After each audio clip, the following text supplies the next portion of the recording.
Good morning, अस्सलाम वालेकुम, नया दिन मुबारक, मंडे मुबारक। और आपको याद होगा फ्राइडे को जब हम क्लोजिंग कर रहे थे तो मैंने कहा था कि एक बड़ी अच्छी खबर के साथ हम प्रोग्राम का आगाज़ करेंगे मंडे को इंशाल्लाह। और देखें आज हम प्रोग्राम का बड़ी अच्छी खबर के साथ आगाज़ कर रहे हैं।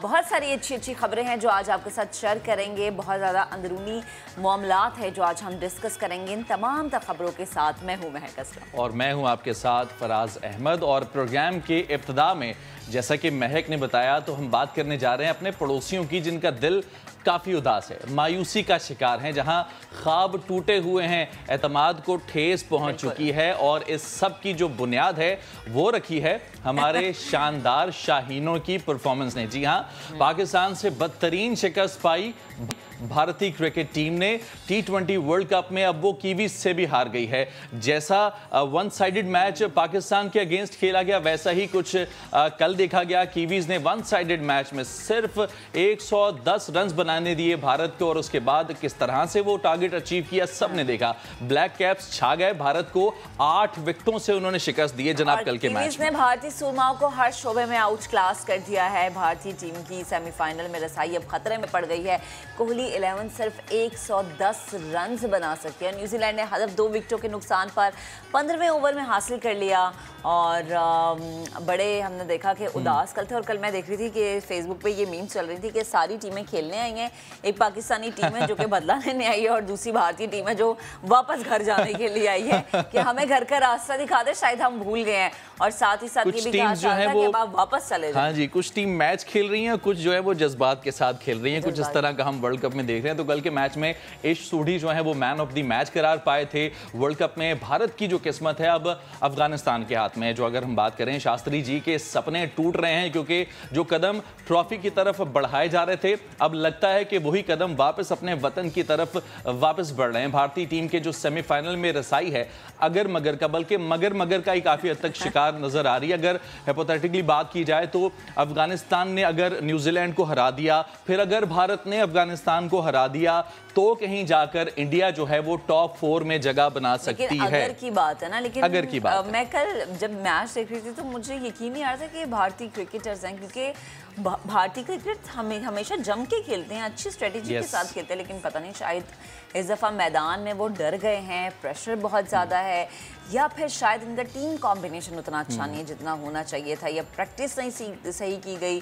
क्योंकि कल भारतीय मीडिया भी खूब गरज रहा था, खूब बरस रहा था कि हमारे वो क्रिकेटर्स जिनको यहाँ पर ये बताना चाहिए था कि हम दुनिया की बेस्ट टीम है, वो ये बता रही है कि हम शायद अब कुछ करने के काबिल नहीं रहे। और जब मैं देखती IPL को बहुत ज़्यादा तनकीद का निशाना बनाया जा रहा है। जब उनके एनालिस्ट बैठे हुए थे तो वो ये कहते कि हमारी जो पूरी टीम है उनको वापस बुला के तब्दील करना चाहिए, यानी जो खिलाड़ी हमारे खेल रहे हैं उनको अब टीम से निकाल देना चाहिए। तो भारतीय टीम की नाकिस परफॉर्मेंस के बाद कुछ हुआ यूं है कि पाकिस्तान से क्रिकेट ख़त्म करने का ख्वाब देखने वाले आज IPL पर पाबंदी का मुतालबा कर रहे हैं। बैन IPL ट्विटर पर टॉप ट्रेंड बन गया और पाकिस्तानी सार्फिन ने भी खूब चुटकुले छोड़े। भारतीय न्यूज़ चैनल भी अपनी टीम पर खूब गुस्सा निकाल दिए, जैसे कि हमने आपको बताया भी, क्योंकि वो कहते हैं ना कि आप किसी के लिए गड़ा खोदते हैं तो आप एट द एंड खुद उसमें जाके जाते हैं। आपको याद होगा कि जब न्यूजीलैंड की टीम ने पाकिस्तान आकर खेलने से मना किया था तब किस तरह से भारतीय मीडिया खुशियाँ मना रहा था, मजाक उड़ा रहा था।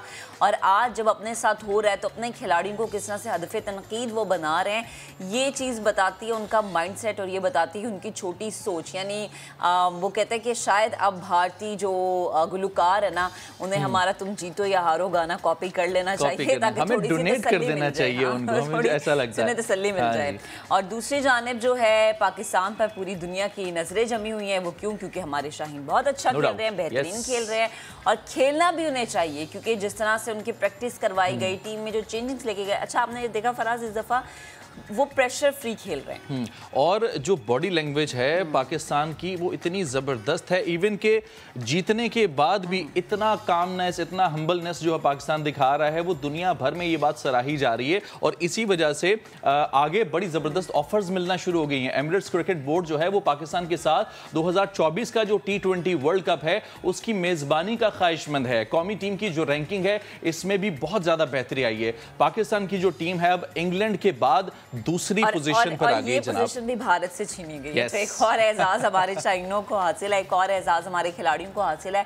और हमें याद है कि जब पाकिस्तान में क्रिकेट का माहौल बना था तो भारत जिस तरह से बोला था, भारतीय मीडिया ने जिस तरह से प्रोपेगेंडा किया था और स्पेशली पाकिस्तान की सिक्योरिटी को लेकर, वो चीज़ अब इतनी दिल को तसल्ली देती है कि वो कहते हैं ना कि पूरी दुनिया के सामने आप किसी के मुंह पे ऐसा थप्पड़ मारेंगे वो सारी ज़िंदगी याद रखे, तो ये वो थप्पड़ पड़ गया। अच्छा जी, आगे बढ़ते हैं और कुछ मुल्क के अंदरूनी मामलात की बात करते हैं। तफसीली मुज़ाकरात के बाद हुकूमत और कालादम तंजीम के दरमियान मुआहदा तय पा गया है।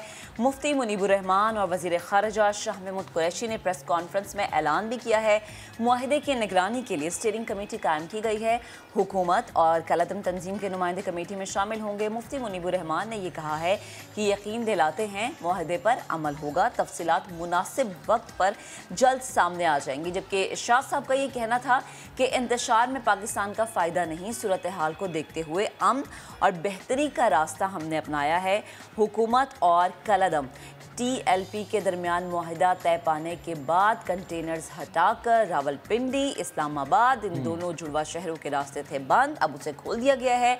मेट्रो बस सर्विस भी बहाल हो गई है। यानी इन दोनों शहरों में जो जिंदगी है वो मामूलात पर आ चुकी है और यकीनन लोगों को थोड़ी सी मुश्किलात आई थिंक वो बिल्कुल अच्छी बात यह है कि कोशिश इसी तरह की जा रही है कि कोई बीच का रास्ता, दरमियानी रास्ता जिससे इंतशार की सूरत हाल कम से कम पैदा ना हो, वो इख्तियार किया जाए। खैर आगे बढ़ते हैं, कुछ मौसम की बात कर लेते हैं। तो जनाब सर्दियां आ रही हैं और पंजाब में फ़िज़ाई आलूदगी जो है ये बहुत ज़्यादा बढ़ रही है। हर साल की तरह इस साल भी सूबे के मुख्तलिफ जो हिस्से हैं वहाँ स्मोक के खदशात जो हैं वो बढ़ते जा रहे हैं, क्योंकि कहीं धुआं छोड़ते चिंची रिक्शे हैं, इनकी भरमार है, तो कहीं हज़ारों एकड़ फसल की जो बाकियात है उसको आग लगा दी जाती है जिससे स्मोक पैदा होता है। लाहौर की अगर बात करें तो यहाँ तो महकमा माहौलियात पंजाब धुआं उगलती फैक्ट्रियों को भी बंद कराने में अभी तक नाकाम दिखाई दे रही है। जो रिहायशी इलाके हैं वहाँ पर जो फैक्ट्रीज मौजूद हैं इस तरह की, वो इस सिचुएशन को मजीद ख़राब कर रही हैं, क्योंकि डायरेक्टली जो वहाँ के रिहायशी हैं, जो अवाम है, वो इससे मुतासर हो रहे हैं। अब हुकाम की अगर बात की जाए, शिकायत की जाए, तो हुकाम ने तो सारा जो मलबा है ये फंड्स और अमले की कमी पर डाल रखा है। अब सूबे में जो ख़राब होती हुई फ़िज़ाई सूरत हाल है इस पर भी हमने प्रोग्राम में आगे चलकर तफसीली तौर पर बात करनी, क्योंकि बहुत ही सीरियस संजीदा मसला है। हम देखते हैं कि जब जब पंजाब और स्पेशली लाहौर में स्मोक की सूरत हाल पैदा होती है तो होता ये कि आंखों की बीमारी होती है, गले की बीमारी होती है, लोगों को सांस लेने में दुश्वारी होती है। वो लोग जो कि दमे के मरीज हैं वो उनका तो बुरा हाल हो जाता है। और फिर लोगों को ये कहा जाता है कि आप शायद ज़रूरी है अगर बाहर निकलना तो बाहर निकले, अदरवाइज़ आप अपने घरों में रहे, क्योंकि स्मोक कहते हैं ना वो फोक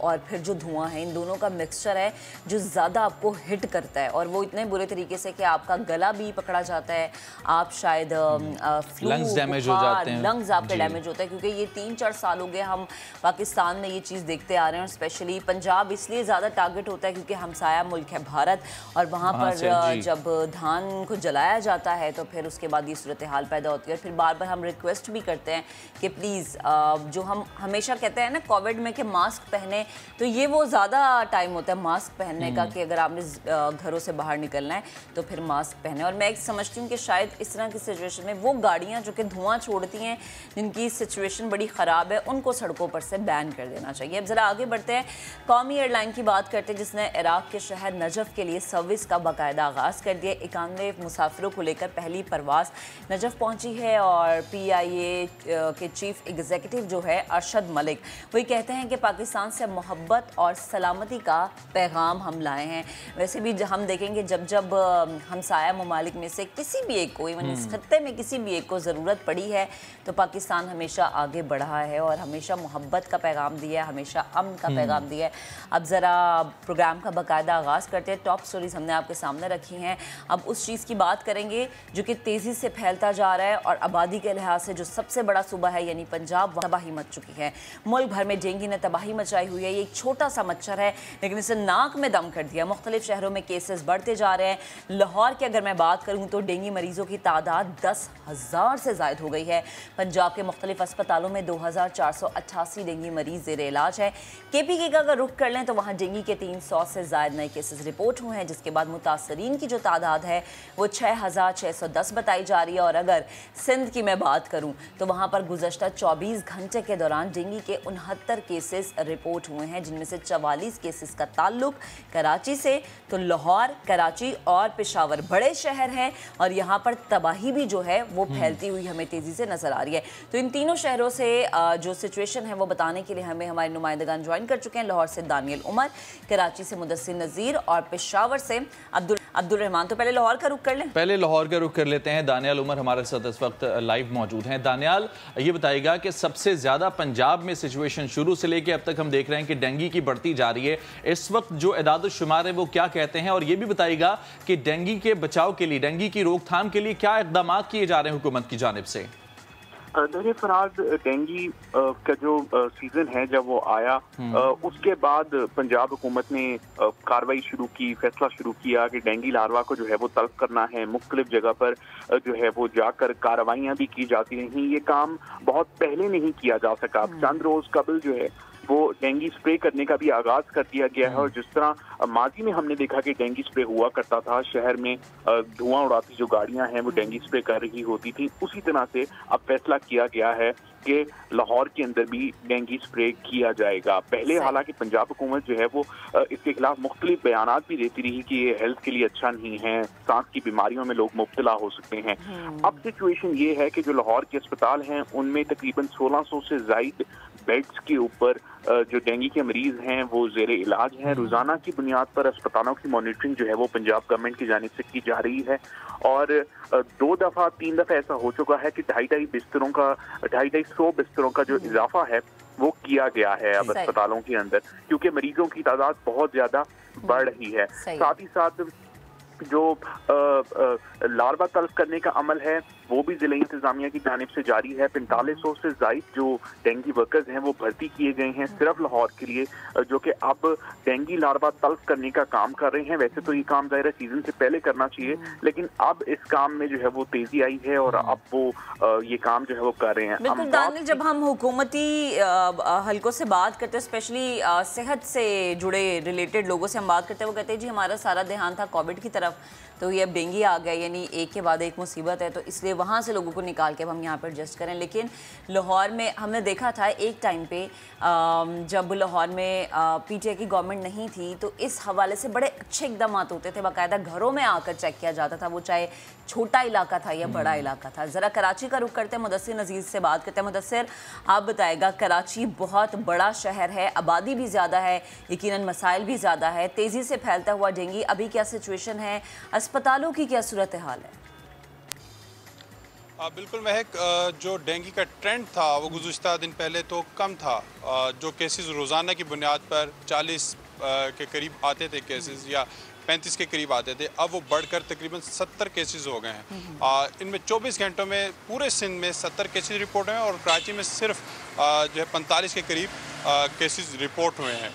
तो अगर इंतज़ामी अमूर के हवाले से बात की जाए तो बहुत अच्छे इंतजाम नहीं देखने में आ रहे। इस वक्त मैं पॉश एरिया में मौजूद हूँ जहाँ पर काफ़ी ज़्यादा डेंगू केसेस रिपोर्ट हो गए हैं और इन एदाद-ओ-शुमार में भी काफ़ी एम्बिग्यूटी है, क्योंकि बहुत सारे पेशेंट वो प्राइवेट हॉस्पिटल का रुख करते हैं और वो प्राइवेट हॉस्पिटल अपना रिकॉर्ड सरकार को नहीं देते, जिसकी वजह से प्रॉपर रिकॉर्ड नहीं बन पा रहा। लेकिन अब आप किसी से भी पूछ लें इस एरिया में, हर किसी के जानने वाले को डेंगू है। तो यहाँ पर पॉश एरिया के लोग शिकायत भी कर रहे हैं कि यहाँ पर हम टैक्स देते हैं, सब कुछ देते हैं, लेकिन उसके बावजूद इस एरिया में ना अब तक कोई स्प्रे किया गया है और छोटे एरियाज़ में भी स्प्रे नहीं हो रहा। तो जिन एरियाज़ में स्प्रे हो रहा है वहाँ पर भी काफ़ी ताख़ीर हो चुकी है, क्योंकि लार्वा के जो केसेस हैं वो काफ़ी ज़्यादा रिपोर्ट हुए हैं। तो इंतजामी अमूर के हवाले से ठीक है मुदस्सिर, बिल्कुल यहाँ पर स्प्रे नहीं किया जा रहा है, इंतजार किया जा रहा है। मेरे ख्याल में यहाँ पर ज़रूरत इसी बात की है कि सिचुएशन पंजाब की तरह सीरियस हो जाए, उससे पहले ही एक्शन ले लिया जाए।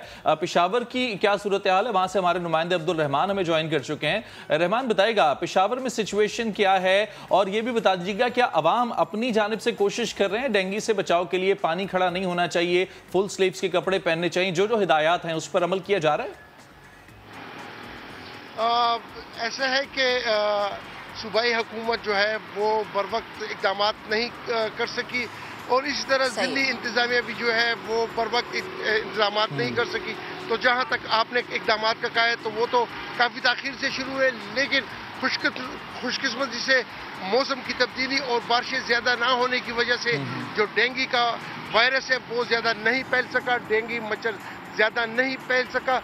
इसके बावजूद तकरीबन हर हफ्ते 500 से 600 केसेस आ रहे हैं, और गुज़िश्ता 24 घंटों में भी पेशावर में 212 केसेस आए हैं, जिससे जो डेंगू ज़दा अफराद है वो 2762 है। लेकिन खुशकिस्मती की बात यह है कि पेशावर में इतना वायरस नहीं फैला जैसे कि 2016 में, लेकिन फिर उसके बाद जो वो है सरबंद का इलाका है, वो है अचीनी है, इसी तरह बोर्ड है, और यहाँ करीब तकाल है जो कि इस KTH अस्पताल पे ज़्यादातर मरीज आ जाते हैं, वहाँ पर इनकी तादाद जो है काफ़ी कम है। लेकिन अगर आप निजी क्लिनिक में जाएं तो वहाँ आपको डेंगू के मरीज ज़्यादा नजर आएंगे। तो ठीक है अब्दुल रहमान, बेहद शुक्रिया। मुदस्सिर, आपका भी, दानियल आपका भी सिचुएशन जो है वो हमने आप तक ही समय दीगर अहम मामलात पर बात करने के लिए हमें ज्वाइन कर चुके हैं वज़ीर आज़म के मुआविन खुसूसी बराए सेहत डॉक्टर फैसल सुल्तान साहब। डॉक्टर साहब, बेहद शुक्रिया वक्त देने के लिए। स्टार्ट में वही बात जो कि हम अपने रिपोर्टर से भी कर रहे थे, डेंगू की सूरत हाल पर हम बात कर लेते हैं, क्योंकि मुल्क भर में डेंगू तेज़ी से फैल रहा है। पंजाब सबसे ज़्यादा मुतासर हमें नज़र आ रहा है। इस खतरे से निपटने के लिए कौमी सतह पर क्या क्या इक़दाम किए गए हैं? बहुत शुक्रिया जी। डेंगू की जो बीमारी है वो बिल्कुल आपकी ऑब्जर्वेशन दुरुस्त है। जो तमाम अदाद-ओ-शुमार हैं कुछ ऐसे ही बताते हैं कि फिगर्स ऊपर की तरफ गई हैं। इसमें अच्छी चीज़ जो है वो ये है कि इसके ऊपर अब कुछ थोड़ी बेहतर फोकस से काम हो रहा है, एक बात। और जैसे कम से कम इस्लामाबाद और इसके गिरदरवा में जो इलाके हैं जहाँ सर्दी कदर जल्दी आती है तो कुछ उससे भी फ़ायदा होगा। लेकिन बहुत अहम चीज़ ये थी और ये है कि हम जो अपने दीगर कौमी हेल्थ के मसाइल हैं, जिसमें कोविड भी है, जिसमें पोलियो की रेडिकेशन भी है, दीगर काम भी हैं, उसमें जब मगन और महव होते हैं तो इतने ना हों कि किसी एक चीज़ से तवज्जो हट जाए। तो मैं समझता हूँ कि इन सारी चीज़ों को इकट्ठे डील करने की ज़रूरत है। इस सिलसिले में हमारी बातचीत भी होती रही है, लेकिन चूंकि ये इंटायरली प्रोविंशियल मसला है, लोकल प्रॉब्लम है, तो ये लोकली ही डील हो रही है। पंजाब गवर्नमेंट इसके ऊपर काम कर रही है, लेकिन मैं उनसे राब्ते में भी रहा हूँ और वो इस सिलसिले में ज़्यादा फोकस और तंदही से काम कर रहे हैं। आपको इंशाल्लाह इसके नतायज आगे जल्दी नजर आएंगे। ठीक, डॉक्टर साहब ये बता दीजिएगा, हम अगर हर साल की बात करें तो एक स्पेसिफिक सीज़न है जिसके अंदर ये डेंगू हमलावर होता है और काफ़ी जो है ज़्यादा शिद्दत के साथ होता है। इससे पहले जो हमने साल देखे उससे और इस साल को कंपेयर किया जाए तो क्या आप समझते हैं कि इस साल थोड़े से इसके असरात ज़्यादा हैं? अगर हैं तो इसकी वजह क्या हो सकती है? नहीं, ऐसे नहीं है। वो ये जो डेंगू है ना जी, इसमें ज़ाहिर है 3-4 मुख्तलिफ अवामिल शामिल हैं। एक तो डेंगू का जो जरासीम है, वायरस इटसेल्फ, दूसरा मच्छर है जिसके ज़रिए फैलता है, तीसरा जो क्लाइमेट का चेंज होता है, बारिश का चेंज होता है, टेम्परेचर का चेंज होता है, वो भी फ़र्क डालता है। फिर जो हमारे शहरों में सफाई का आलम होता है, रहन सहन है, उससे भी इसका फ़र्क आता है। ये 4-5 चीज़ें आपस में मिल के इंटरेक्ट करती हैं। जो हमारे ह्यूमन इम्यूनिटी है वो भी इसमें असरअंदाज होती है। तो हर चंद सालों के बाद इसकी वेव्स ऊपर और नीचे आती हैं। जो सबसे बड़ी हमने वेव यहाँ देखी थी 2011 में लाहौर में, उसमें 300 से ज़्यादा डेथ्स हुई थी मुझे याद है, और अंदाज़ा था कि 3-3.25 लाख टोटल केसेस हुए होंगे। तो ये अप एंड डाउन कुछ चलता है, लेकिन इसको प्रीएम्प्ट करने की जरूरत है। जैसे आपने कहा, बड़ी अच्छी आपकी ऑब्जर्वेशन है कि देखें, अनलाइक मेनी अदर इलनेसेस, इसका हमें बड़ा डेफिनेट पता है कि इसकी सूरत हाल क्या है और इसकी जो टाइम फ्रेम है टिपिकली क्या है। उसमें कुछ चेंजेस तो होते हैं। मसलन जो 2010 में जब आई ना, तो ये बीमारी थोड़ी सी लेट शुरू हुई। 2011 में सबको इसने सरप्राइज किया, अगस्त में ही शुरू होगी। उस साल बारिशें ज़्यादा हुई थी। तो मैं समझता हूँ कि रेनफॉल और जो लार्वा की सर्वेलेंस है ना, वो बहुत अहम है आपको बताने के लिए कि आगे क्या मामला आ रहे हैं। तो बहरहाल इसमें मेरे ख्याल से थोड़ी बेहतरी लाने की ज़रूरत है और इसको इंस्टीट्यूशनलाइज करना है, यानी कि जो डेंगू या दीगर इन्फेक्शियस डिजीज़ का जो फैलाव है उसके खिलाफ जो रिस्पांस हमारा है उसको परमानेंट बनाना है। ये नहीं बनाना कि जब आए तो फिर हम उसके पीछे दौड़ लगाएं। ये लगातार इसके ऊपर एक एफर्ट होनी चाहिए। सही। अच्छा डॉक्टर साहब, अगर हम ये देखें कि एक चीज़ है जो कि हमें पता है कि हर साल हमें हिट करती है और बहुत बुरे तरीके से हिट करती है, हमें उसके लिए शुरू से अगर कोई इक़दामात हम कर लेते तो शायद इस वक्त सिचुएशन इतनी आउट ऑफ कंट्रोल ना होती। आपको नहीं लगता कि जब सितंबर शुरू हुआ था तब हमें ये सोचना चाहिए था कि ठीक है कोविड से तो हम लड़ रहे हैं लेकिन हमें डेंगू के बारे में भी सोचना है। अगर हम उस वक्त तक इक़दामात कर लेते तो शायद हमें सिचुएशन इतनी अजीब नज़र ना आती कि अब हम पंजाब में अगर बात करते हैं तो स्पेशली लाहौर में हर घर में हमें डेंगू का पेशेंट, हर घर में हमें टाइफाइड का पेशेंट नज़र आता है। सही है जी। इससे कैसे इख्तलाफ किया जा सकता है कि हमेशा किसी भी चीज़ में बेहतरी की ज़रूर जगह होती है, तो कोई बहस की बात ही नहीं। लेकिन ये नहीं है कि इसमें एफर्ट नहीं हो रही थी। इसके बारे में बेहतर तो आपको पंजाब हुकूमत बता सकती है, क्योंकि जैसे आपको मालूम है हेल्थ प्राइमरीली डिफॉल्ट सब्जेक्ट है। कोविड में हम असल में आदत होगी ना, हम चूंकि नेशनल डिसीजन मेकिंग करते रहे हैं तो हर कोई इस भी नेशनल लेवल पर सवाल करता है, बात करता है, लेकिन प्राइमरीली ये प्रोविंशियल मसला है। लेकिन हमारे यहाँ इस्लामाबाद में भी केसेस हुए, सो इसमें किसी को जिसे कहते हैं ना अलहदा से वो नहीं कहना चाहिए। हम सब खुद जिम्मेदार हैं और कलेक्टिवली, और हमें जहाँ इसमें कुछ कमी बेशी हो उसको एडमिट और एक्सेप्ट करना चाहिए, तभी इंसान बेहतरी की तरफ जाता है। लेकिन ये बात आपकी ठीक है कि इसमें बेहतर एफर्ट हो सकती है, लेकिन ऐसा नहीं है कि डेंगू की एफर्ट हो नहीं रही थी। असल चैलेंज क्या है? असल चैलेंज ये है कि जो हमारी पब्लिक हेल्थ वर्कफोर्स है उसकी एक महदूद तादाद है और उसको एंडलेस नहीं बनाया जा सकता किसी भी मुल्क में, और ख़ासतौर पर एक डेवलपिंग मुल्क में। अब एक तरफ कोविड की कैंपेन भी चल रही है, जब पोलियो की कैंपेन आती है हम उस तरफ भी बहुत सारे लोग लगाते हैं, क्योंकि हमारे लिए वो एक कौमी मसला है, कौमी वकार का मसला है और एक इंटरनेशनल हमारी कमिटमेंट्स भी हैं। और साथ ही फिर जिसे कहते हैं जो डेंगू का मसला ये भी आ जाता है। तो वर्कफोर्स तकरीबन मिलती जुलती होती है, लेकिन ये बिल्कुल बात ठीक है कि जो डेंगू की वर्कफोर्स है उसका एक बहुत जो प्रिवेंटिव एलिमेंट है वो उसके स्प्रेज हैं और उसके लार्वा की डिटेक्शन है, वो ज़रूर जारी रहनी चाहिए थी और जारी रहनी चाहिए, और इसको इम्प्रूव करने की ज़रूरत है, इसमें कोई शक नहीं। ठीक है। अच्छा डॉक्टर साहब, आपकी मौजूदगी का फ़ायदा उठाते हुए कोरोना के हवाले से भी कुछ बात हो जाए। देयर इज़ नो डाउट कि हमारी जो बेहतरीन पॉलिसी है मौजूदा हुकूमत की जानिब से बर वक्त इक़दाम किए, इसी का नतीजा है कि कोरोना का जो फैलाव है अब अल्हम्दुलिल्लाह काफ़ी हद तक कंट्रोल में है। क्या आप बता सकते हैं कि अब जो सिचुएशन है इसमें भी 5वीं लहर का ख़तरा बरकरार है? जी, ख़तरा बिल्कुल है। उसकी वजह आपको बता देता हूँ कि अभी भी हमने बावजूद अपनी तमाम कोशिश के जो वैक्सीनेशन की बहुत अच्छी कैंपेन हुई है, मैं समझता हूँ पाकिस्तान जैसे मुल्क में हमारे लोगों ने कोऑपरेट किया, सारे सिस्टम ने, सब ने तारीफ भी की और बहुत अच्छी बात है। लेकिन अभी भी बहुत सारे लोग, करोड़ों लोग बाकी हैं जिनको अभी वैक्सीन लगनी है। इसका मतलब है कि कुछ लोग वल्नरेबल हैं, वल्नरेबल से मुराद कि उनको अभी इन्फेक्शन हो सकती है। तो ऐसी सूरत हाल में अगली एक लहर या वेव, या जिसको मैं वेवलेट बोलता आया हूँ, यानी छोटी लहर का हमेशा खतरा रहता है। इस सूरत में लापरवाही हमें नुकसान देगी। अब हम सभी देख रहे हैं हमारे माशरे में अच्छी समझदार जगहों में भी मास्क जो है वो गायब हो चुका है। तो मैं समझता हूँ कि वेवलेट या एक अगली 5वीं लहर का बिल्कुल खतरा बाकी है, जब तक हम इजाफी वैक्सीनेशन जिसका हम जिक्र करते आ रहे हैं वहाँ तक जो हमारे साल के टारगेट्स हैं आखिर के वो हदफ जो है अचीव ना हो चुके हों। तो अभी इस पे कंप्लेसेंसी या जिसे कहते हैं ना बस अब कि हम जीत गए, ये नहीं हो सकता, ये बाद में हमें तंग करेगी चीज़। तो मेरी सबसे दरख्वास्त है वैक्सीन ज़रूर लगवाएं और हजूम वाली जगह जहाँ टाइट जगह हो वहाँ ज़रूर मास्क पहनें। ठीक। अच्छा डॉक्टर साहब, जैसे आपने भी कहा ना कि बहुत सारे लोग अभी ऐसे हैं जिन्होंने वैक्सीनेशन नहीं लगवाई, खुद को वैक्सीनेट नहीं किया। अभी हम इस वीकेंड पे ये न्यूज़ देख रहे थे कि हुकूमत पाकिस्तान की जानिब से इनाम भी दिया गया उन शहरों को जो कि अब मुकम्मल वैक्सीनेट है, वहाँ पर पाबंदियाँ हटाई गई हैं और अब लोगों को इजाज़त है कि वो पार्क्स में भी जा सकते हैं ईजीली और आउटडोर जो है चीज़ों से भी इंजॉय कर सकते हैं। अगर मैं ये पूछना चाहूँ कि 4th वेव में हमारा जो हदफ था वैक्सीनेशन के हवाले से, हम उसे हासिल करने में किस हद तक कामयाब हुए हैं, तो आप इसको किस तरह से देखते हैं? बिल्कुल जी, पहले मैं उस चीज़ का जिक्र कर दूं जिसका आपने शुरू में कहा, वो एक तरह का हमने कंपटीशन से चला दिया। जैसे मुख्तलिफ क्या कहते हैं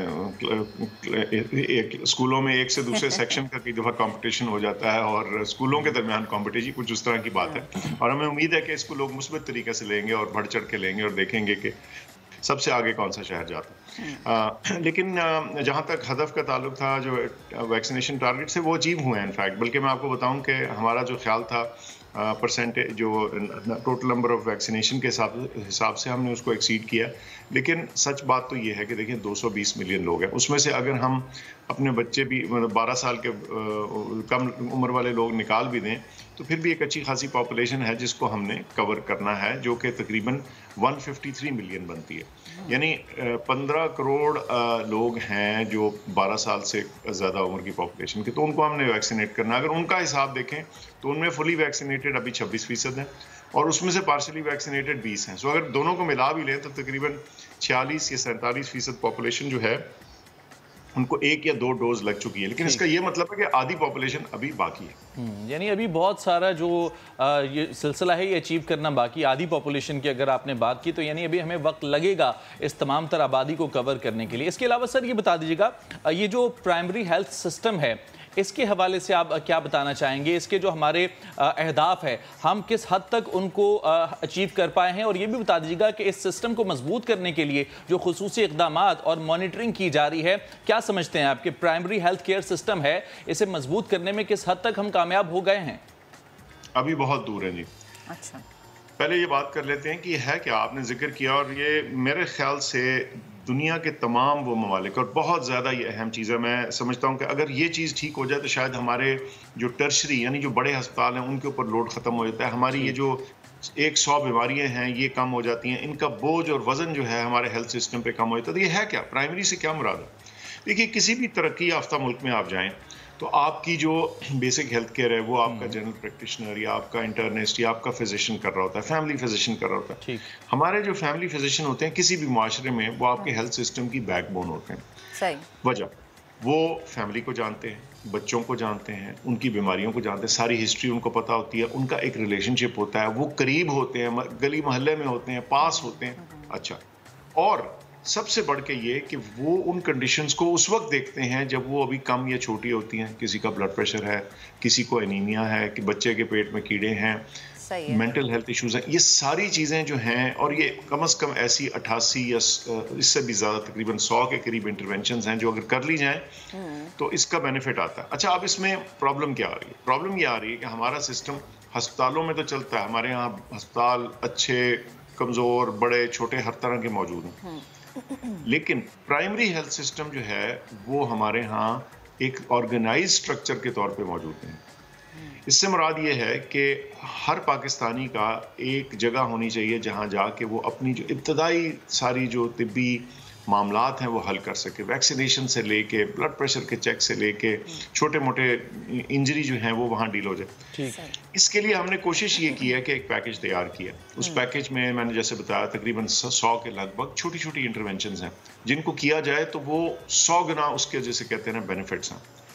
उसको इंस्टीट्यूशनलाइज करने के लिए ज़ाहिर है ये प्रोविंसेस को करना पड़ेगा, लेकिन इसमें कुछ खर्चा है, और इसमें जो प्राइवेट जनरल प्रैक्टिशनर्स हैं उनके साथ भी राब्ता होना होगा, उसके बगैर ये हो नहीं सकेगी। तो इस्लामाबाद में एक पायलट हमने लॉन्च किया, इसको 1 साल लगेगा, इसकी तमाम यानी लॉन्च तो हो चुका है, लेकिन उसके क्या नताइज निकलते हैं तकरीबन 11 महीने में, 10 साढ़े 10 महीने में हमें पता चलेगा कि क्या वहाँ सिचुएशन है। तो इसको फिर एक्सपैंड करने की ज़रूरत होगी, और इसमें हमें पब्लिक सेक्टर्स इंस्टीट्यूशन यानी basic health units, rural health centres तो हैं सो हैं, लेकिन साथ जो प्राइवेट जनरल प्रैक्टिशनर है खुसूसन बड़े शहरों में, उनको साथ शामिल करना पड़ेगा, उसके बगैर ये नहीं हो सकता। ठीक है डॉक्टर साहब, बेहद शुक्रिया गुफ्तगू करने के लिए, वक्त देने के लिए, और हम ये चीज़ें थी जिन पर बात करना बेहद ज़रूरी था। एक और चीज़ है जिस पर दोबारा से बात करते हैं, जब बात करते हैं ना तो पंजाबी में कहते हैं ना ठंड पै गई है। क्रिकेट की हम बात कर रहे हैं, और जब हम क्रिकेट की बात करते हैं तो बड़े अफसोस के साथ कहना पड़ता है कि हाय क्या हो गया भारत के साथ। T20 वर्ल्ड कप में पाकिस्तानी शाहीनों के बाद कीवीज़ ने भी भारतीयों को, जो भारतीय क्रिकेटर्स हैं उनको ज़ेर किया है और 8 विकेटों से शिकस्त दे दी है। कीवीज़ ने भारतीय सुरमाओं को हर शोबे में आउट क्लास कर दिया, और क्या खेले हैं कि दिल को ठंडक पड़ गई है। और सेमीफाइनल में अब जो भारतीयों की रसाई है वो इंतहाई मुश्किल हो गई है, और अब बस कह रहे हैं कि भैया आप घर जाएं और अपना IPL खेलें, लेकिन वो अपने IPL पे भी अब बैन की आवाज़ें उठना शुरू हो गई हैं। अच्छा, कल के मैच की अगर बात करें तो कल भाई टॉस जीता जीता कीवीज ने, और पहले उन्होंने दावत दी आ जाएं जी इंडियंस, आ जाएं आप बैटिंग करें। उसी से बहुत सारे जो माहिरीन हैं वो तो उसी से अंदाज़ा लगा चुके थे कि आज भारत की खैर नहीं है। अब कोहली 11 बैटिंग पर आई, सिर्फ 110 रन बना सके। न्यूजीलैंड ने इस हदफ को सिर्फ 2 विकेटों के नुकसान पर 15वें ओवर में हंसते खेलते पूरा कर लिया। इश Sodhi man of the match करार पाए। इसी तमाम तर सूरत हाल पर कल के मैच के हवाले से और ओवरऑल तमाम जो टीम्स हैं उनकी परफॉर्मेंस के हवाले से, खास तौर पर पाकिस्तान और भारत के हवाले से हम बात करेंगे। हमारे साथ हमारे नुमाइंदा खुसूसी अब्बास शबीर हमें ज्वाइन कर चुके हैं। अस्सलाम वालेकुम अब्बास, गुड मॉर्निंग, कैसे हैं आप? जी गुड मॉर्निंग अब्बास साहब, ये क्या हो गया है भारतीय टीम को? ये लग ही नहीं रहा कि वो सूरमा हैं, वो भारतीय हैं। आपकी दुआएं कबूल हो गई हैं, लगता है। ये जो आपने मांगी थी ना उस दिन हमारे प्रोग्राम में बैठ के इंशाल्लाह झुका था कि वो इंशाल्लाह हो गया। तो पूरी तरह से एक्सपोज कर दिया है पाकिस्तान ने भारतीय सूरमाओं को, क्या कहते हैं? देखें, ये सहरा जो है पाकिस्तान पर जाता है। पहले मैच में पाकिस्तान ने भारत की ऐसी कमर तोड़ी है, ऐसा गरूर खाक में मिलाया है कि अब भारत को उठने का मौका नहीं मिल रहा। क्योंकि जब आपने प्रोग्राम शुरू किया मैं सुन रहा था, अगर वो हार जाए, अगर वो जीत जाए, अगर उससे इतने रन से जीत जाए तो फिर अगर मगर वाली सिचुएशन है। और अगर मगर में भारत का अब कोई चांस नहीं लगता मुझे। देखें कितना मायूस किया भारत ने अपने फैंस को, आईसीसी को, स्पॉन्सर्स को। जो बॉडी लैंग्वेज भारत की मैंने देखी, मुझे लगता था थके हुए हैं, कोई टेक्निक नहीं है, उनका दिल नहीं कर रहा क्रिकेट खेलने। क्योंकि पाकिस्तान ने ऐसी कमर तोड़ी ना उनकी, उनका ऐसा तकब्बुर खाक में मिलाया। क्योंकि उस मैच से पहले अगर आपने इंडियन टेस्ट क्रिकेटर्स के मुख्तलिफ प्रोग्राम्स के अंदर जो बड़ी बड़ी उनकी बातें थी, अगर आप वो सुनते तो मुझे भी कुछ हो रहा था कि यार ये तो मुसलसल, ये तो समझ ही नहीं रहे और दुनिया की किसी क्रिकेट को। इन्होंने आईपीएल को इतना बड़ा हवा बनाया हुआ था कि आईपीएल इतना बड़ा इनका ब्रांड है, इतने प्लेयर्स निकलते हैं, ये होता है वो होता है। लेकिन आप देखें कि कल भारत को न्यूजीलैंड ने जिस तरह से हराया, मैं समझता हूं कि ये क्रेडिट भी पाकिस्तान को जाता है। न्यूजीलैंड को पाकिस्तान को मुबारक देनी चाहिए। क्योंकि जिस तरीके से पाकिस्तान ने भारत को गिराया है पहले मैच में, अब भारत उठने का नाम नहीं ले रहा। और मुझे नहीं लगता कि अब भारत जो है वो किस चीज का क्रेडिट जो है न्यूजीलैंड पाकिस्तान को देगी, किस चीज का? हमने हर तरह के मसले उनके हल कर दिए हैं। अच्छा, जब हम भारतीय क्रिकेट की बात करते हैं ना, तो बहुत ज्यादा स्ट्रॉन्ग समझी जा रही थी ये T20 वर्ल्ड कप शुरू होने से पहले, और कहा जाता है टीम कॉम्बिनेशन बड़ा अच्छा है, बॉलिंग स्क्वाड इनका बड़ा अच्छा है, बेहतरीन परफॉर्म करेंगे। लेकिन आपको क्या लगता है कि क्या वजह इनके ऊपर प्रेशर ज्यादा लग रहा है ग्राउंड में, या फिर जैसे आपने कहा ना, एक तो चले ये वजह है कि जी दिल नहीं करा इनका खेलने का, लेकिन अगर ओवरऑल हम देखें तो आपकी नज़र में मेन रीज़न क्या है कि जो इतनी बुरी शिकस्त से ये हर बार दो चार हो रहे हैं? कल तो बल्कि भारतीय टीवी पर बैठ के तज्जिया कर कहते हैं कि इन लोगों को तो अब रेडियां लगवा के देनी चाहिए कि अब कुछ बेच लें, वही शायद इनके लिए बेहतर है। देखिए, ओवर कॉन्फिडेंट इतने थे, घर से निकले थे, आईपीएल का शोर था, वर्ल्ड कप जीतेंगे, वर्ल्ड कप जीतेंगे। इनके टीवी चैनल्स के ऊपर ऐसा माहौल बनाया हुआ था कि पूरी दुनिया में इंडिया के अलावा कोई क्रिकेट खेलता ही नहीं है। आप देखें ये ऑन रिकॉर्ड है। अब्बास भाई, क्या क्या प्रोमोस बनते थे, क्या क्या मीम्स बन रही थी T20 वर्ल्ड कप से पहले, शोज के अंदर आके इनके साबिक और मौजूदा जो प्लेयर्स हैं वो क्या क्या बातें कर रहे थे?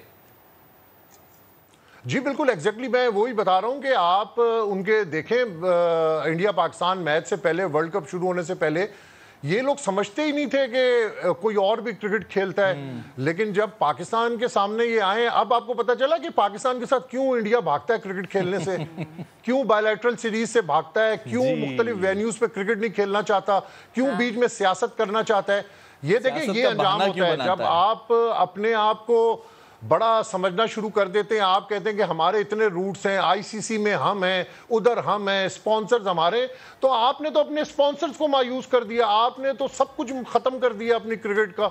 आप तो इस तरह की बातें करते थे, इस तरह नहीं होता। क्रिकेट जो है वो वनडे गेम है। T20 में आपको इतना ओवर कॉन्फिडेंट नहीं होना होता, आपको क्रिकेट खेलनी होती ग्राउंड में। पाकिस्तानी प्लेयर्स ने यह साबित किया है कि वो क्रिकेट खेलते हैं। उनकी बॉडी लैंग्वेज, उनका जिस तरीके से टीम वर्क था और जिस टेक्निक के साथ उन्होंने अभी तक जो तीनों मैचेस खेले, मैं समझता हूं कि बड़ी अच्छी आउट क्लास क्रिकेट उन्होंने खेली। स्ट्रेटेजी बड़ी अच्छी थी हमारे शाहीनों की, इसके साथ-साथ बड़ा टेक्निकल खेले, फहमो फरासत के साथ खेले, और वो नजर भी आया वो यूनिटी टीम के अंदर, और वो चेंज जो था ना कि विदाउट एनी प्रेशर हम खेल रहे थे, वो नजर भी अच्छा। बस आपकी ऑब्जर्वेशन इस हवाले से क्या कहती है, जैसे हम बार बार IPL की बात कर रहे हैं और अब तो इंडिया में इस चीज़ का मुतालबा है, टॉप ट्रेंड है जी IPL बैन कर दिया जाए, तो ये IPL क्या इतना थका चुका है भारतीय खिलाड़ियों को कि अब वो मैदान में परफॉर्म करने के काबिल ही नहीं रहे? देखिए, बिल्कुल आपने ये पॉइंट बड़ा अच्छा है कि इतनी वो क्रिकेट खेलते हैं, लेकिन नहीं, प्रोफेशनल क्रिकेटर के लिए ऐसा कुछ भी नहीं होता। देखें, आप IPL के अंदर खेलते हैं, आपको पैसा अच्छा मिलता है, ग्लैमर आपको अच्छा मिलता है, इसका ये मतलब नहीं कि आप नेशनल और इंटरनेशनल लेवल पे आप खेलना छोड़ दें। हमारे प्लेयर्स भी तो PSL खेलते हैं, काउंटीज खेलते हैं, हमारे यहाँ भी कोरोना के दौरान क्रिकेट हुई है, पूरी दुनिया में कहीं भी क्रिकेट नहीं हुई। लेकिन आप देखें कि कितना तहम्मुल के साथ हमारे प्लेयर्स, असल बात यह है कि जब आप तकब्बुर कर लेते हैं, जब आप बहुत ऊंची हवाओं में उड़ जाते हैं कि हम ये कर लेंगे, हम वो कर लेंगे, तो फिर समझें कि आप फारिग हो जाते हैं। और ये इंडिया के साथ हुआ है। मैंने तो पहले मैच के अंदर इंडिया, मुझे तो इस तरह लग रहा था कि पता नहीं इंडियन क्रिकेटर्स जो टीवी के ऊपर बैठे हैं वही प्लेयर्स को खिलाने की कोशिश कर रहे हैं, लेकिन कुछ भी काम नहीं आया। वो ट्विटर के ऊपर बड़े अच्छे अच्छे ट्वीट्स हैं, कोई कहता है जी रेडी लगा लें, कोई कहता है जी ये कर लें, लेकिन अब्बास ये देखिए ना, जो टीवी पे बैठे थे अब तो वो रेडी लगाने के साथ साथ वो ये कह रहे हैं कि इनको आगे लगा दो, तो ये हम तब ऐसे क्रिकेट से बड़ी हाई कर लेते हैं ना, आपको बड़ा स्लो चलना पड़ता है। आप जब एक्सपेक्टेशंस बड़ी हाई अपनी कौम की कर देते हैं तो फिर उसके बाद यही फिर ताने मिलते हैं और फिर ये तनकीद होती है। ये हम भी करते हैं, हमारे प्लेयर्स के साथ भी ये होता है। लेकिन पिछले प्रोग्राम के अंदर आपने बड़ा अच्छा पॉइंट था हमारा डिस्कशन का कि भाई हम तनकीद फौरन कर देते हैं और फौरन तारीफों के पुल बांधने शुरू कर देते हैं, तो ये नहीं होना चाहिए। जिस तरह टीम पे आप डिपेंड कर रहे होते हैं कि ये अच्छा खेलेंगे, पाकिस्तान का कोई नाम रोशन करेंगे, इसीलिए फिर हमें भी थोड़ा सा कंसिस्टेंट होना पड़ता है, तनकीद नहीं करनी पड़ती, बी पॉजिटिव होना पड़ता है।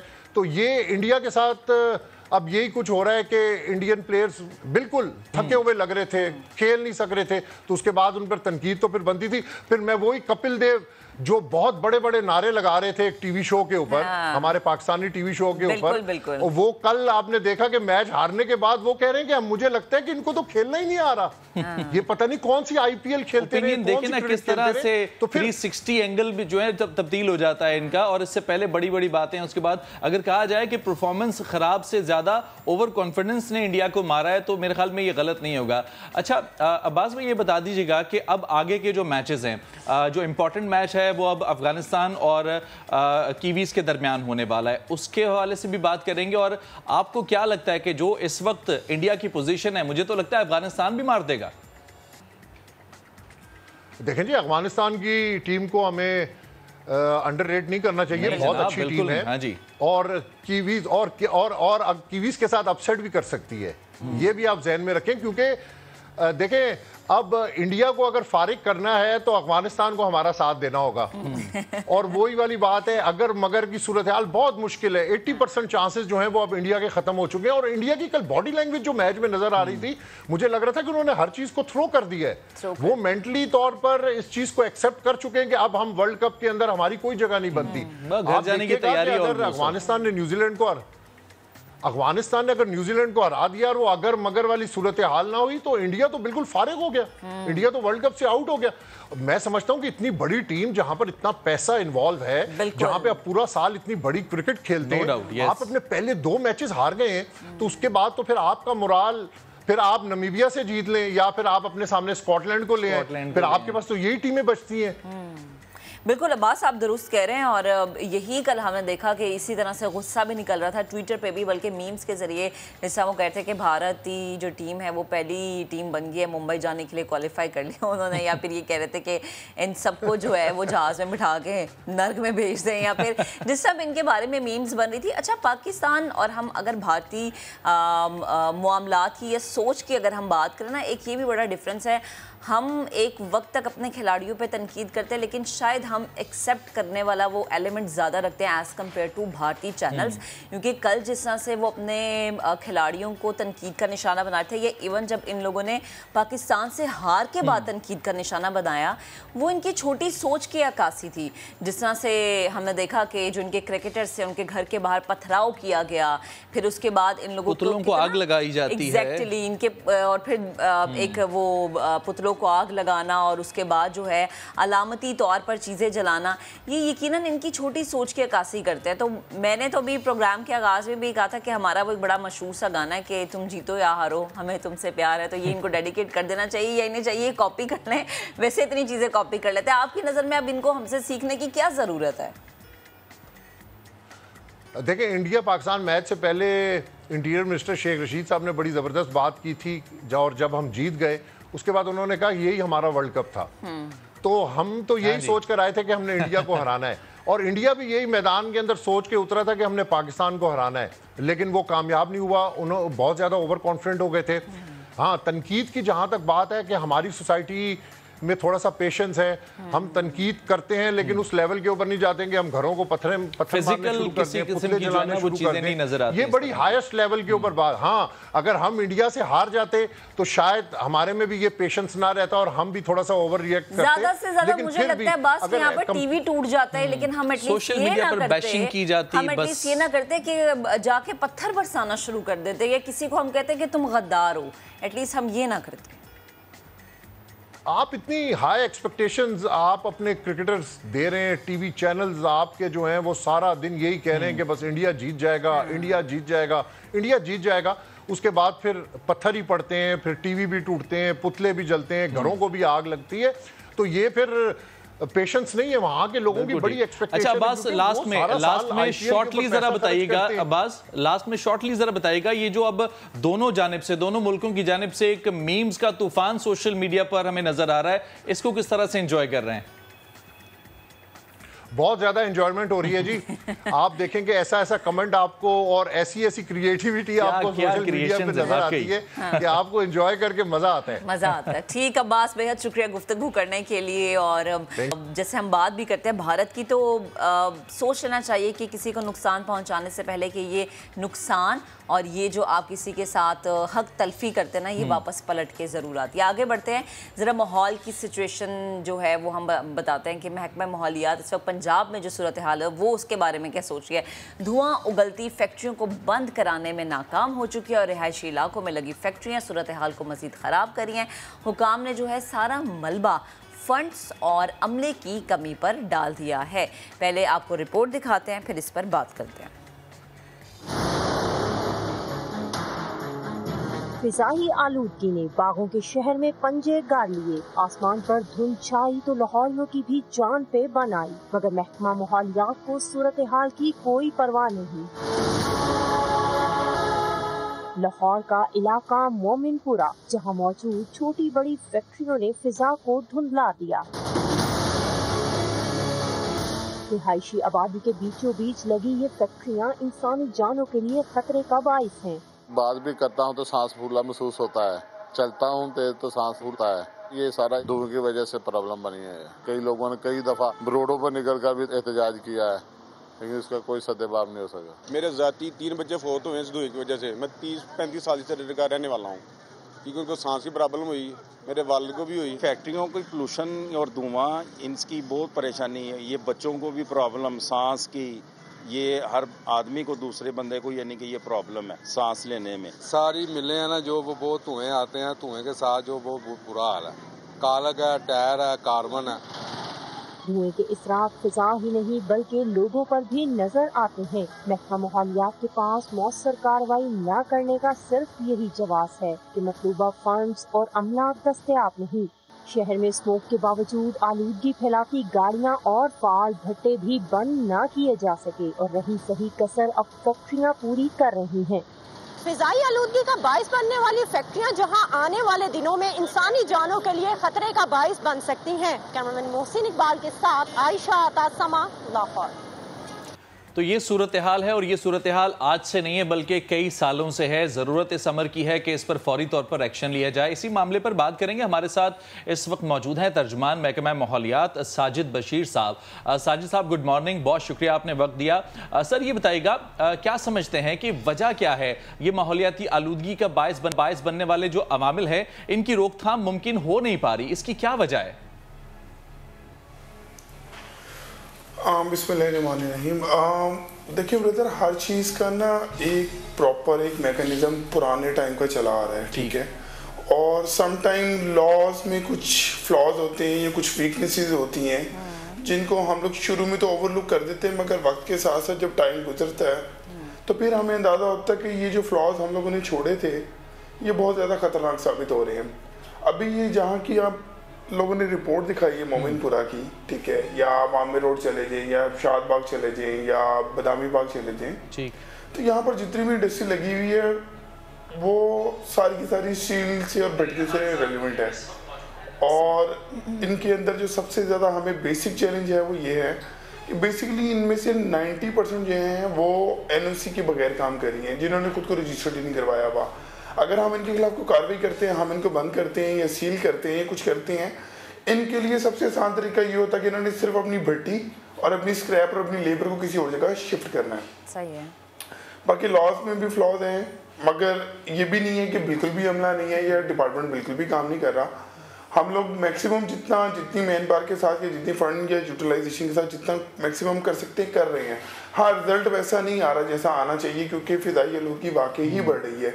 मगर आप इसमें ये देखिए, इसमें खाली इंडस्ट्री नहीं है, दिन ब दिन ट्रांसपोर्टेशन का नंबर भी बढ़ रहा है, आपका ओवरऑल जो ट्रैफिक के मसाइल हैं मल्टीपल फैक्टर्स हैं इसके, जी, फिर साथ आपके साथ जो अदर चीज़ें लिंक्ड हैं जिसमें शबल बर्निंग है, फिर और चीज़ें हैं, तो इन सारों की कंट्रीब्यूशन है। तो मिल के एक लाया हमल के ऊपर ये गवर्नमेंट काम तो करी क्योंकि इनकी टॉप प्रायोरिटी तो आपको पता है एनवायरनमेंट की बेहतरी है। बाकी देखें हम लोग भी अपनी कोशिश कर रहे हैं, जहाँ कहीं हम लोग गलती पर होते हैं वहाँ पर फिर हमें मीडिया बता देता है कि जनाब आप यहाँ पर अपनी करेक्शन करें।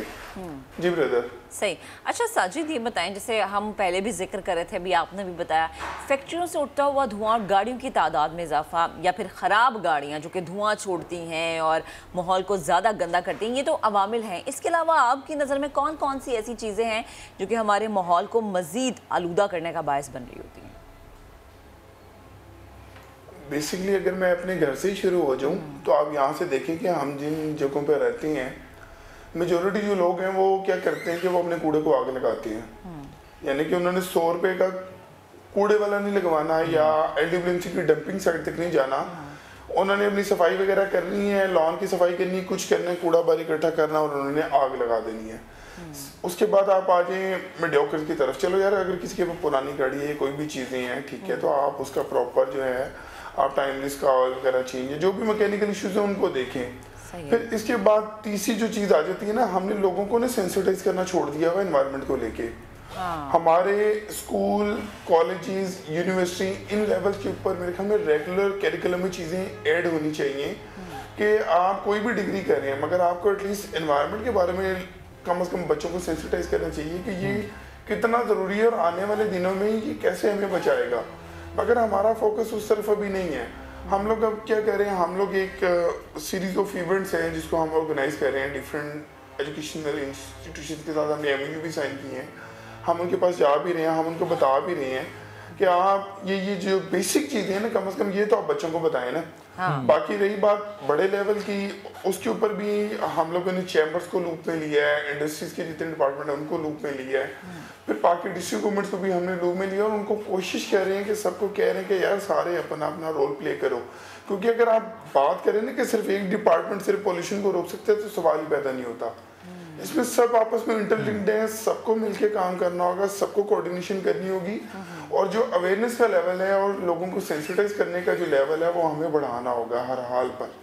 ठीक। अच्छा साजिद साहब, मल्टीपल फैक्टर्स हैं आलूदगी के, लेकिन अगर स्पेसिफिकली हम स्मोक के हवाले से बात करें तो ये कोई नया नाम नहीं है, ये कोई ऐसी चीज़ नहीं है जिसके ऊपर अभी रिसर्च की जा रही हो या फिर उसको देखा जा रहा हो कि ये क्या चीज़ है और किस तरह इस पर काबू पाना है। हर साल आती है, एक स्पेसिफिक पीरियड है जिसके अंदर आती है, सर्दियों के दौरान, लेकिन इसके बावजूद पेशगी इकदाम नहीं उठाए जाते। पता होता है कि इस महीने से स्मोक का जो है आगाज़ हो जाएगा, शुरू हो जाएगी, पेशगी इकदाम जो है वो नहीं उठाए जाते हर साल। क्या वजह है इसकी?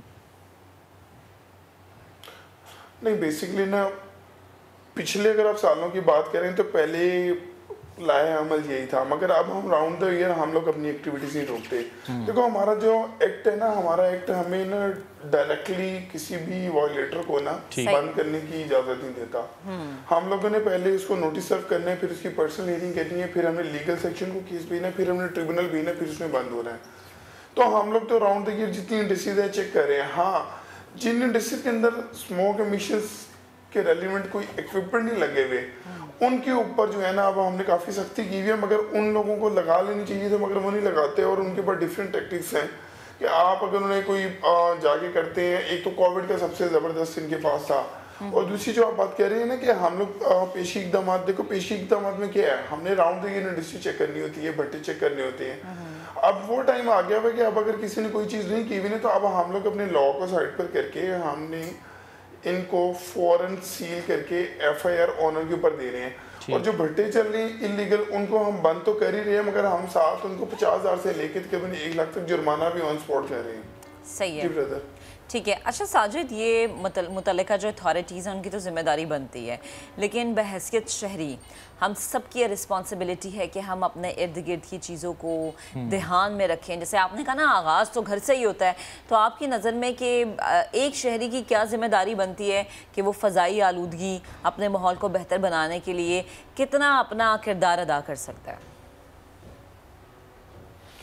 मैडम देखिए, ओवरऑल डिस्कशन के अंदर ना सब पोल्यूशन, स्मोक, सब यही डिस्कस करते हैं। हालांकि स्मोक का जो बेसिक कंपोनेंट है ना वो डस्ट है।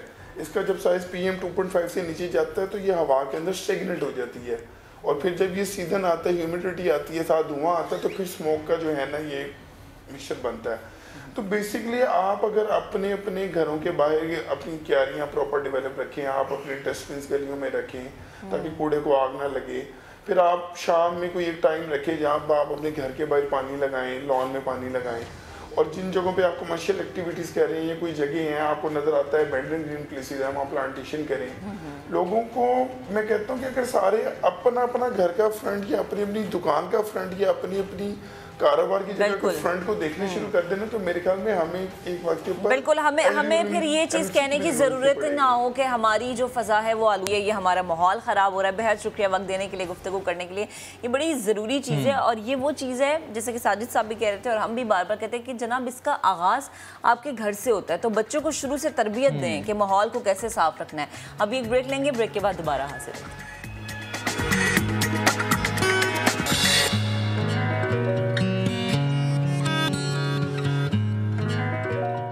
Welcome back once again. अब आपको बताएंगे कि कदीम तालाब, बड़ी बड़ी और हसीन मछलियाँ। जब हम बात करते हैं ना कदीम किसी चीज़ की, तो बड़ी मज़े मज़े की कहानियाँ उससे जुड़ी होती हैं कि जी चांद की 14 तारीख को ऐसे होता है, फलाने दिन पे ऐसे होता है, इस दिन पे परियाँ भी उतरती हैं। लेकिन यहाँ की कहानी ये है कि चांद की 14 तारीख को अगर जुमेरात हो तो एक नथली वाली मछली नज़र आती है, और कहा जाता है कि वो हसीन औरत मछली बन गई थी। इसी कहानी के बारे में क्या तफसीलात हैं जानते हैं हसन अब्दाल से, आबिद अली की ज़बानी। बहुत ज़्यादा बड़ी, यानी कि 10 किलो 15 किलो इससे भी ज़्यादा की मछली देखी है हमने। हसन अब्दाल में पंजा साहब के बिल्कुल सामने शमसी तालाब में मकबरे हकीमा का झिलमिलाता अक्स। इस अक्स की ओट में सदियों से आबाद आबी जिंदगी में बूढ़े कछुए और नटखट मछलियाँ, लेकिन मुतजस्सिस निगाहें तो एक नायाब मछली को ही ढूंढती हैं। ये तालाब मुगल बादशाह बाबर के वुज़रा ने बनवाया, लेकिन इसकी वजह शोहरत और यहाँ आने वाले सियाहों की तलाश तो एक कदीम तिलिस्माती रवायत से जुड़ी है। नथ वाली मछली के बारे में ये है कि ये साल से यानी कदीम एक बात चली आ रही है कि यहाँ पे एक मछली है जो औरत से मछली बनी है, और निशानी ये है कि उसके नाक में सोने की निकेल है, और कहा यह जाता है कि चांद की 14वीं रात और हो भी जमरात तो वो मछली नजर आती है। इस नथली वाली मछली की हकीकत कुछ धुंधली सी है। खुद ज़हीरुद्दीन बाबर ने अपनी आप बीती में भी इसका तस्करा किया है। तो उसके बाबरी जो है उसकी किताब है, उसमें उसने लिखा है ये, उसने कहा कि यहाँ हम हसन अब्दाल गए थे, वहाँ एक तालाब था, उसमें से हमने मच्छियाँ पकड़ी हैं। 1-2 मछलियों के नाक में मोतियों की वो डाली हैं, नथ, और वो फिर जो उन्होंने डाली थी ना, बाद में कुछ अरसा तक वो नज़र आती रही हैं, लेकिन वो जब मर गई है मच्छली तो फिर वो किसी ने नहीं देखी। शमसी तालाब की सीढ़ियों पर लोग मनते मुनादे मानकर मछलियों के लिए पानी में खाना डालते हैं, लेकिन नथली वाली मछली देखने का दावा उनमें से अभी तक कोई भी नहीं कर सका। कैमरामैन जहीर अब्बास के साथ आबिद अली, समा, हसन अब्दाल। एक खबर है आपके साथ शेयर करेंगे। जिवानी के साहिल पर नायाब आरा मछली माहीगीरों के जाल में फंस गई है। WWF पाकिस्तान के मुताबिक माहीगीरों ने नायाब नस्ल की आरा मछली के जाल में आने की इत्तला दी। नायाब मछली की नस्ल कई बरसों से मादूमियत के खतरे से दो चार है। WWF के मुताबिक पाकिस्तान में 70 और 80 की दहाई में आरा मछली की 3 इक़साम पाई जाती थी। तो ये आप मनासिर भी देख सकते हैं और आपको अपडेट भी कर रहे हैं। जिवानी के साहिल पर नायाब आरा मछली माहीगीरों के जाल में फंसी है और WWF पाकिस्तान के मुताबिक माहीगीरों ने नायाब नस्ल की आरा मछली के जाल में आने की इत्तला दी है। तो जनाब, एक मछली जिसकी देवमालाई कहानियां मौजूद हैं और दूसरी मछली जो कि बहुत ही नायाब है वो हमने आपको दिखाई। अब क्विकली आगे बढ़ते हैं और अब आपको मिलवाते हैं हम इंसानियत की खिदमत की आला मिसाल कायम करने वालों से। जी हाँ, लाहौर में एक ट्रैफिक वार्डन है जिन्होंने एक बुजुर्ग को गोद में उठाकर सड़क पार करवाई। सोशल मीडिया पर यह वीडियो वायरल हुई। इस इक़दाम को खूब सराहा जा रहा है। क्या वजह बनी और ये बुजुर्ग थे कौन, यही जानने के लिए हमने दावत दी है। ट्रैफिक वार्डन मुबीन अहमद हमारे साथ इस वक्त मौजूद है और साथ ही हमें कम्युनिटी पुलिस सिस्टम पर बात करने के लिए अबरार साहब ने भी ज्वाइन कर लिया है। अस्सलाम वालेकुम, बहुत शुक्रिया आप दोनों का वक्त देने के लिए। सबसे पहले मुबीन आपसे बात करना चाहेंगे, ये बताइएगा इस इक़दाम को बहुत ज़्यादा सराहा जा रहा है, हम भी सल्यूट पेश करते हैं आपके इस इक़दाम को। ये कब की वीडियो है, किस रोज़ की है, क्या वजह बनी, आप क्या कर रहे थे जब आपने इन बुजुर्ग को देखा और क्या ज़रूरत महसूस हुई कि आपने इनको गोद में उठाकर बाकायदा सड़क पार कराई थी? बिस्मिल्लाहिर्रहमानिर्रहीम। अस्सलाम वालेकुम। वालेकुम सलाम। असल में बात यह है कि आज 3-4 दिन पहले ना मैं ड्यूटी पे अपनी आ रहा था कुर्बान लाइन में, तो मैं क्या देखता हूँ कि कुछ फासले पे ना एक बुजुर्ग जो उनसे वो मुझे घबराए हुए महसूस हुए। अच्छा। तो ऐसे हो रहा था कि 1-2 कदम वो आगे करते थे रोड क्रॉस करने के लिए और उसके बाद फिर ना वापस हो जाते थे। झिझक रहे थे। मैंने ना फील किया कि वो रोड क्रॉस करना चाह रहे हैं। सही सही रोड क्रॉस करना चाह रहे हैं और रोड मैंने जाके उनके पास बाइक अपनी थोड़ी सी आगे जाके लगाई। मैं फिर उसके बाद उनके पास आया। उनके पास आके तो मैंने उनसे सलाम किया और मैंने पूछा, अंकल आप रोड क्रॉस करना चाहते हैं? तो उन्होंने जब मेरी तरफ देखा ना तो कहते, जी बेटा मैं रोड क्रॉस करना चाहता हूँ। तो मैंने कहा सर आए, मैं अंकल आपको रोड क्रॉस कराता हूँ। तो मैंने जैसे उनका हाथ पकड़ा ना तो उनके ना लेफ़्ट साइड पे फालिज हुआ था, तो राइट साइड से मैंने हाथ पकड़ा। तो उन्होंने कहा बेटा मैं ना अपने ऊपर फास्ट ट्रैफिक को, तेज़ ट्रैफिक को इतना हैवी कर चुका हुआ हूँ कि मैं ना रोड क्रॉस नहीं कर पा रहा, मैं नर्वस हो गया हूँ, परेशान हो गया हूँ, तो मुझसे चला नहीं जा रहा, कपकपी थी थोड़ी सी ना, तारी हो गई है मुझ पे। तो मैंने फिर क्या किया, मैंने कहा मैं आपको ना अपने बाजुओं पे उठा के ना रोड क्रॉस करवाता हूँ। तो मैंने ना उन्हें अपने बाजुओं पे उठाया और जैसे ही रोड क्रॉस करने के लिए मैं आगे बढ़ा तो जो गाड़ियाँ आ रही थी ना, लोगों की मैं मुझे इस लिहाज से खुशी हुई कि लोगों ने ना मुझे देख के ना गाड़ियाँ स्लो की। उन्होंने मुझे अक्सर लोगों ने रास्ता दिया ताकि मैं रोड क्रॉस कर लूँ। फिर मेरी बैक साइड से लोग गाड़ियाँ लेके गए, तो मैंने फिर रोड क्रॉस करवा के उन्हें बुजुर्गों को जब फुटपाथ पे उतारा ना, तो उसके बाद उन्होंने मेरे सर पे शफकत भरा हाथ फेरा। जबरदस्त। मैं कहता हूँ उसके बाद जो उनके मुंह से जो दुआएं निकल रही थी ना, और मैं यकीन माने उस खुशी के लम्हात को आपके साथ शेयर ही नहीं कर सकता कि मुझे उस वक्त कितनी खुशी हो रही थी। बिल्कुल। और मुबीन साहब वो कहते हैं ना, किसी की दुआएं मिल जाना, किसी का शफकत भरा हाथ आपके सर पे आ जाना, इन चीज़ों का कोई नेमोल बदल ही नहीं है। ये वो हैं जो कि नायाब हैं और ये वो हैं जो कि जिनकी कोई कदर और कीमत ही नहीं है। आपकी जानिब दोबारा आएंगे, अभी अपने नाज़रीन को बराह रास्त ले चलते हैं डीजी खान, जहाँ पर सदर मुस्लिम लीग नून शहबाज शरीफ इस वक्त न्यूज़ कर रहे हैं। यहाँ मैं पंजाब के अवाम को और जुनूबी पंजाब के अवाम से जो मैं शुरू कर रहा था ये प्रोजेक्ट, मैं ये कॉन्ट्रैक्ट अवार्ड कर देता और 70 अरब रुपए इजाफी इस कौम की जेब से नाजायज़ निकाल देता। मेरे लिए मुमकिन नहीं था। मैंने उस टेंडर को कैंसिल किया और मंजिल साफ़ पानी की बहुत दूर हो गई, लेकिन हमने हिम्मत नहीं हारी। उसके बावजूद भी हुकूमत 2018 में अपनी मुद्दत ख़त्म करने से पहले डेरा गाजी खान से हमने साफ़ पानी का दोबारा हमने वहाँ पर आगाज़ कर दिया था। अब क्या हाल है आप बेहतर जानते हैं, मुझे इसका इल्म नहीं। अगर हमारी हुकूमत होती तो इन 3.5 सालों में, बल्कि इससे पहले कहीं पहले, पूरे पंजाब में करोड़ों लोगों को साफ़ पानी मिल रहा होता। अल्हम्दुलिल्लाह ये को मैं बड़ी बात नहीं कर रहा, बल्कि अमली जो तौर पर हमने आवाम की खिदमत की है उसी की रोशनी में बात कर रहा हूँ। और साफ़ पानी जो है ये किसी भी सोसाइटी के लिए एक बहुत ही एक बड़ा चैलेंज होता है। अगर कौम को, बच्चों को, बुज़ुर्गों को, बहनों माओं को साफ़ पानी मिलेगा तो उनकी सेहत अल्हम्दुलिल्लाह, उनकी तंदुरुस्ती उतनी ज़्यादा अच्छी होगी। और मेरे नज़दीक इससे ज़्यादा ना कोई खिदमत है ना कोई इबादत है। इसी तरीके से यहाँ पर अस्पतालों का जनूबी पंजाब में जाल बिछाया गया। इसी ज़िले में गाज़ी मेडिकल कॉलेज बनाया गया, इसी ज़िले में गाज़ी यूनिवर्सिटी बनाई गई बच्चों और बच्चियों के लिए, इसी ज़िले में दानिश स्कूल बनाया गया बच्चों और बच्चियों के लिए, जहाँ पर यतीम बच्चे और बच्चियाँ तालीम हासिल करती हैं, गरीब बच्चे और बच्चियाँ। और मैं हमेशा कहता हूँ कि दानिश स्कूल जो हैं ये हम पल्ला हैं एचसन कॉलेज के। एचसन कॉलेज में तो उमरा और अशराफिया उनके बच्चे जाते हैं। एचसन कॉलेज में डेरा गाजी खान या रहीम यार खान या कोट सब्जल या कोट छुटन के बच्चे और बच्चियां वहाँ पर वो उनके लिए ख्वाब है, वो उनके आनी सुलाखों से दाखिल भी नहीं हो सकते। लिहाजा ये एचसन कॉलेज दानिश स्कूल के नाम पर इस कौम के गरीब बच्चों और बच्चियों के लिए बनाए गए, जो इंतहाई हुनरमंद, मेहनती और काबिल बच्चे हैं। और वो आज अल्हम्दुलिल्लाह दानिश स्कूल से पढ़कर हिकमत और दानिश का जो लिबादा ओढ़कर कौम की खिदमत कर रहे हैं।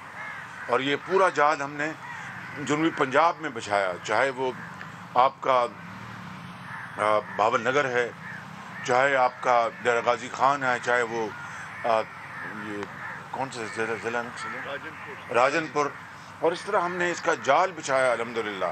तौंसा में मुझे कल पता लगा और बड़ी तकलीफ़ हुई कि तौंसा में दानिश स्कूल जो हमने ऑलमोस्ट मुकम्मल कर लिया था वो अभी तक मुकम्मल नहीं हुआ। ये है इस नई तब्दीली सरकार की। क्या क्या मैं आपको बताऊं। कल रात मैंने अपनी तकरीर में काफ़ी बात कर दी। अगर सेहत आमा को लें तो अल्हम्दुलिल्लाह आप देखें कि यहाँ पर जो मेडिकल जो अस्पताल है उसको रेनोवेट किया गया। आपको राजनपुर के मेडिकल अस्पताल को, डिस्ट्रिक्ट हॉस्पिटल को रेनोवेट किया गया। लोग देखकर हैरान रह जाते थे कि इतने, वो आज बुज़ुर्ग मुझे यहाँ नज़र नहीं आ रहे, एक होते थे मेरे साथ हमेशा, उनको तो मैं पहचान रहा हूँ जो पीछे बैठे हुए हैं, लेकिन एक बुज़ुर्ग थे वो मुझे आज नज़र नहीं आ रहे। वो बड़ा हमेशा साउथ ऑफ पंजाब की बात किया करते थे। अल्लाह ताला उनको सेहत दे, उम्मीद है वो खरीद से होंगे। इसी तरीके से आप देखें कि मुजफ्फरगढ़ में पहले तैयब अर्दवान अस्पताल बना और वो बनाया तुर्की की हुकूमत, जनाब सदर तैयब अर्दवान साहब ने सैलाब के ज़माने में, आप जानते हैं, उसके बाद बनाया गया। और वहाँ पर मुजफ्फरगढ़ में उन्होंने अपना घर भी बनाए और बहुत कुछ किया तुर्की की हुकूमत ने। हम उनके बहुत शुक्रगुजार हैं। उसको न सिर्फ हमने अच्छी तरह चलाया बल्कि 250 बेड का एक और अस्पताल तैयब अर्दवान के नाम पर अपने वसाइल से बनाया। और आज इस पूरे ख़त्ते में वो तैयब अर्दवान अस्पताल जो है वो मेरा ख्याल है कि पाकिस्तान का जॉन हॉपकिंस हॉस्पिटल है। इतना शानदार वो अस्पताल बना है, जदीद वो साजो सामान से लेस है। अब मुझे नहीं पता कि वहाँ पर डॉक्टर्स की क्या सूरत हाल है, वो तो आप बेहतर जानते होंगे। इसी तरीके से भावलपुर में हमने कार्डियक अस्पताल बनाए, हमने ब्लड सेंटर बनाए। वहाँ पर भावलपुर में वेटनरी यूनिवर्सिटी ऑलमोस्ट बिल्डिंग मुकम्मल हो गई थी। अब उसका क्या हाल है वो आप बेहतर जानते होंगे। फिर रहीम यार खान में बाबा फरीद यूनिवर्सिटी, बेहतरीन यूनिवर्सिटी बनाई रहीम यार खान में, जहाँ पर हज़ारों बच्चे बशमूल बलूचिस्तान के और साउथ ऑफ पंजाब के बच्चे और बच्चियाँ वहाँ पर तालीम हासिल कर रही हैं। और मैं और भी बेशुमार मैं यहाँ पर गिनवा सकता हूँ। जनूबी पंजाब की बच्चियों को छठी जमात से लेकर 10वीं तक, ताकि वो तालीम के जेवर से आरास्ता पैरास्ता हों, उसको इंश्योर करने के लिए हमने उनका जो वजीफा था। मुस्लिम लीग नून के सदर शहबाज शरीफ डीजी खान में इस वक्त न्यूज़ कॉन्फ्रेंस कर रहे हैं। तो जनाब वापस आते हैं और प्रोग्राम जहां से हमने छोड़ा था वहीं से कंटिन्यू कर रहे हैं। हम बात कर रहे हैं बिल्कुल इंसानियत की और इंसानियत की खिदमत की। और जो हम ये मनाजिर आपको दिखा रहे हैं ये ऐसे मनाजिर हैं कि जब हम बात भी कर रहे थे ना ट्रैफिक वार्डन मुबीन से, तो वो ये कहते हैं कि जब उन्होंने शफकत भरा हाथ सर पे रखा, दुआएं दी, तो वो बेहतरीन लम्हात थे। अच्छा मुबीन माजरत, पहले तो आपको थोड़ा इंतजार करना पड़ा। अबरार साहब आपसे भी माजरत। मुझे ये बताएं मुबीन के बतौर ट्रैफिक वार्डन आप लोग रोज़ाना बहुत से ऐसे लोग हैं जिन्हें देखते हैं, जिनकी मदद करते हैं, जब कमेंट्स मिलते हैं, जब दुआएं मिलती हैं, जब वो शफकत भरे हाथ आपके सरों पर रखे जाते हैं, उस वक्त क्या फीलिंग होती है, उस वक्त के जज्बात क्या होते हैं? मैं चाहूँगी कि पूरी आवाम जाने। हमें ना सर्विस करते हुए 15 साल हो गए हैं। अच्छा। और यकीन माने ये मेरी अपनी लाइफ का अगर मैं आज बताना शुरू करूँ ना तो टाइम ख़त्म हो जाएगा। इतने यानी कि वाक़यात मैंने लोगों के साथ यानी कि किए, क्योंकि हमारा रोड पे काम पब्लिक को ट्रैफिक की रवानी जारी रखना और लोगों की मदद करना है। तो मेरे साथ इतने बेशुमार वाक़यात हुए, तो मेरे जो बाकी साथी कुलीग हैं उनके साथ कितने हुए होंगे। ये एक नोट हो गया ना वाक़या, तो पब्लिक ने जो सा इसे अप्रिशिएट की है। तो मुझे सबसे बड़ी एक तो खुशी है पब्लिक ने अप्रिशिएट किया, लेकिन साथ में मैं अपनी पब्लिक जो सी कमेंट शेयर कर रहे हैं ना, उन्हें मकसद इस वीडियो का ये देखे ना, देखा जाए तो ये है कि लोग सभी अपने एक सोच बनाएं लोगों की मदद करने की। यकीन माने ये जब बुजुर्ग मैं देखता हूँ कि अक्सर लोग खड़े होते हैं रोड पे, लोग इग्नोर कर जाते हैं, वो देखते हैं जी हमारा टाइम लगेगा ऐसे उसे। इस सोच को हमें चेंज करना है। वो एक माइंडसेट लोगों का बना हुआ है जी के नेकी का जमाना नहीं रहा, ये माइंडसेट चेंज करना है हमें। क्योंकि एक दूसरे की जो मदद करेंगे ना, हर बंदा अपने अपने तौर पे करके तो देखे। मैं कहता हूँ जो उससे खुशी मुसरत महसूस होगी, मैं कहता हूँ अगर वो किसी काम भी जा रहा है ना, उसका काम में रुकावट भी है वो ऑटोमेटिक खत्म हो जाएगी। बिल्कुल, बहुत अच्छी बात की आपने, बहुत अच्छी बात की मुबीन आपने। हर बंदा मदद करे। बिल्कुल ठीक। अच्छा, कम्युनिटी पुलिसिंग सिस्टम के हवाले से अब हम बात करना चाहेंगे। अबरार साहब हमारे साथ मौजूद हैं। अबरार साहब ये बताइएगा, ये जो कम्युनिटी पुलिसिंग सिस्टम है ये है क्या, बेसिकली इसके मकासद क्या हैं, कितनी इंपॉर्टेंट है ये, और ये भी बता दीजिएगा कि हर थाने में मौजूद जो कम्युनिटी गाइड है इसकी जिम्मेदारियां बेसिकली होती क्या क्या हैं? Thank you so much for inviting us. जैसे कि मुबीन ने बताया कि हमने एक माइंडसेट को चेंज करना है, और जैसे ही सीसीपीओ साहब गुलाम महमूद डोगर ने लाहौर का चार्ज लिया, उन्होंने हमें एक बात कही कि हमने अपनी पुलिस का भी माइंडसेट चेंज करना है और लोगों के जहन के अंदर पुलिस की इमेज को चेंज करना है। हमने एक फोर्स से एक पुलिस को सर्विस में तब्दील करना है, और कम्युनिटी गाइड्स एक अमली तौर पर एक प्रैक्टिकल एग्जाम्पल और एक कामयाब एग्जाम्पल है कि किस तरह पब्लिक का माइंडसेट चेंज किया जा सकता है सिर्फ अच्छे रवैये के साथ ही। जैसे कि आपने दोबारा पूछा कि कम्युनिटी गाइड्स का रोल क्या है, उनके एसओपीज क्या है, थाने में उनकी वर्किंग किस तरह से होती है, तो उसके अंदर यह है कि लाहौर के हर थाने के अंदर 84 थानों के अंदर एक एक कम्युनिटी गाइड मौजूद है। इनकी सेट टाइमिंग्स हैं, और पहली दफ़ा statistics based timing, statistic based और फैक्ट बेस्ड हमने लोगों को चूज किया। हमारी प्रॉपर ट्रेनिंग हुई, हमें प्रॉपर वर्कशॉप्स दी गई जो कि 3 हफ्तों में मुहित थी। उसके बाद हमें से वो लोगों को चूज किया गया जो कि सॉफ्ट स्पोकन है, जो कि वेल एजुकेटेड है, जो कि लोगों के साथ हमदर्दी का जिनका जज्बा ज्यादा है। वैसे तो माशाल्लाह अल्हम्दुलिल्लाह हमारी पूरी फोर्स का जज्बा है, हमारी फोर्स में शोहदा हैं, गाजी हैं, तो उनमें से उनको चूज किया गया जो थोड़े सॉफ्ट स्पोकन है। अब हमारी वर्किंग थाने के गेट से शुरू हो जाती है। हमने मेक श्योर करा है, जिस तरह मुबीन भाई ने देखा कि एक बुजुर्ग हैं जो घबराए खड़े हैं सड़क के ऊपर, हमारा काम है कि हम गेट पे देखें कौन सी हमारी बहनें, हमारी माएँ, हमारे भाई, हमारे बुजुर्ग घबरा रहे हैं थाने के अंदर आने से। क्योंकि एक माइंडसेट है कि सिफारिश के बगैर या पैसों के बगैर शायद हमारा थानों में काम ना हो, क्योंकि ये तब्दील काम हो चुका है, थानों में तब्दीली आ चुकी है, लेकिन उसको शो किस तरह करवाया जाए, उसके लिए कम्युनिटी गाइड अफसर जो कि अवाम का नुमाइंदा है इनसाइड द थाना। हम थाने के काम के लिए अंदर नहीं बैठे, हमने वेट करना है कि कोई शख्स हमारे पास आए, खवा उनको एप्लीकेशन लिखनी नहीं आती, हम उसमें उनकी मदद करेंगे, उनकी एप्लीकेशन लिख देंगे, उनको अपनी FIR की कॉपी चाहिए, उनको किसी अफसर से मिलना है, उनको जो भी मसाइल हैं कि उनको समझ नहीं आ रही थाने की लीगैलिटी की, कि थाने के प्रोसेस क्या है, हमने एज ए कम्युनिटी गाइड वो सब चीजें उनको ब्रिज करके देनी है। सही, जबरदस्त। और अबरार साहब मैं ये भी जानना चाहूंगी कि कितने साइलिन ऐसे हैं जिनकी मदद की जा चुकी है और अब तक इसका रिजल्ट कैसा आया है, मतलब आपने कैसे इसके नताइज देखे कि हम देखें कि ये बाकी सूबों में भी चीज़ शुरू, क्योंकि थाना कल्चर के हवाले से बातें ना सिर्फ पंजाब बल्कि हम देखते हैं हर सूबे में जाने से लोग घबराते हैं, या अब तो लोगों के अंदर समझ है तो चले अच्छा समझते हैं। अभी भी बहुत सारे घराने ऐसे जो कि अच्छा नहीं समझते थानों में जाना, स्पेशली ख़वातीन, अगर मैं उन हवाले से बात करूँ। देखें, अल्हम्दुलिल्लाह हमने इस प्रोजेक्ट को स्टार्ट हुए आज 7 माह हो गए हैं। हमने अब तक सिर्फ कम्युनिटी गाइड्स ने 56,000 से ज़ायद लोग जो कि डायरेक्टली कम्युनिटी गाइड्स के पास आए और हमने उनकी प्रॉब्लम सॉल्व की है। हमने मेक श्योर किया है कि जो भी थाने में हमारे पास आए कम्युनिटी गाइड, हमने उनके डाटा कलेक्ट किया कि कौन से लोग हमारे पास आए और उन्हें किस तरह का, किस नौयत का काम हमसे लिया। तो ये सारा एक डेटा तैयार हो रहा है जो कि हम डेली बेसिस पे सीसीपीओ ऑफिस में सीसीपीओ साहब को डायरेक्टली कन्वे किया जाता है। और इससे ये होता है कि हमें जो मसाइल आते हैं, जो अवाम के मसाइल जो हम हल नहीं कर पाते, उसका हमें डाटा के थ्रू हेल्प मिलती है कि उसका हल क्या हो सकता है, ताकि हम बेहतर अंदाज में अपनी वर्किंग कर सकें। ठीक, अच्छा अबरार, इसके अलावा ये भी बता दीजिएगा कि जैसा कि आपने कहा कि ट्रेनिंग का एक पीरियड है, 3 हफ्ते तक की ट्रेनिंग हुई, उसके बाद जो कम्युनिटी गाइड के लिए उनकी स्क्रूटनी की गई लोगों की। इसके अलावा जो थाने के अंदर दीगर स्टाफ है, जो दीगर अहलकार हैं, क्या इस तरह की कोई ट्रेनिंग उनको भी दी जा रही है या फिर आगे कंसिडर किया जा रहा है, ताकि ये जो रवैया है, जो पॉजिटिव रवैया है, ये तमाम लोगों में, तमाम अहलकारों में मुंतकिल हो सके? जी बिल्कुल, इसके लिए वक्तन फ़वक्तन जो है कि हमारे ऑफिसर्स की, हमारे कांस्टेबल से लेकर ऊपर इंस्पेक्टर, सब इंस्पेक्टर, इन सब की वर्कशॉप्स होती हैं जिसमें अवाम के साथ बेहतर रवैये का इनको बताया जाता है। ऑब्वियसली वर्कलोड ज़्यादा होता है, वर्किंग आवर्स ज़्यादा होते हैं, लेकिन जब कम्युनिटी गाइड एक अफसर आपके लिए मौजूद है तो आपको किसी किस्म की परेशानी लेने की ज़रूरत नहीं है। आपने SHO से मिलना है, आपने अपने इन्वेस्टिगेशन इंचार्ज से मिलना है, हम आपके लिए हाजिर हैं। हम आपके लिए रात 10 से 11 बजे तक थानों के अंदर मौजूद हैं, सुबह 10-11 बजे से लेकर।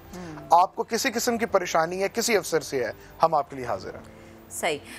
मुबीन, आपकी तरफ आती हूँ। जो आपकी ड्यूटी है बड़ी सख्त है, धूप है, गर्मी है, सर्दी है, बारिश है, आप लोगों ने अपनी ड्यूटी सर अंजाम देनी है और बड़े एहसन तरीके से देनी है। लेकिन इस तमाम तरह मामले में हम देखते हैं कुछ लोग बड़े नेगेटिव कमेंट्स भी करते हैं कि जी ट्रैफिक वार्डन वाले हमारे साथ बड़ी बदतमीज़ी से पेश आते हैं, बिला वजह रोक लेते हैं, शायद इसलिए क्योंकि उन्हें रिश्वत लेनी होती है। ये इस तरह की दीगर चीज़ें जो हैं उसके बारे में हम देखते हैं कि सोशल मीडिया पर आए दिन तबसरे होते हैं, बहस होती है, बातें होती हैं। तो प्लीज़ मुझे बताएं कि जब आप लोगों को रोकते हैं, ड्यूटी सर अंजाम दे रहे होते हैं, उस वक्त लोगों का रवैया, क्योंकि मैं चाहती हूँ कि हमारी आवाम बहुत अच्छे तरीके से ये समझती है कि जब आप, जैसे आपने खुद भी जिक्र किया ना कि आपने इन बुजुर्ग की मदद की, तो आवाम का भी रवैया बड़ा अच्छा रहा, दोनों तरफ से जो है पार्टिसिपेशन लाज़मी, और लोगों ने जो है वो भी कॉपरेट किया। लेकिन कहीं ना कहीं आवाम का रवैया ऐसा होता है जो कि दिल दुखाता है, जो कि शायद कभी कभी गुस्सा भी लेकर आता हो। तो आप किस तरह से डील करते हैं इन सब चीज़ों से?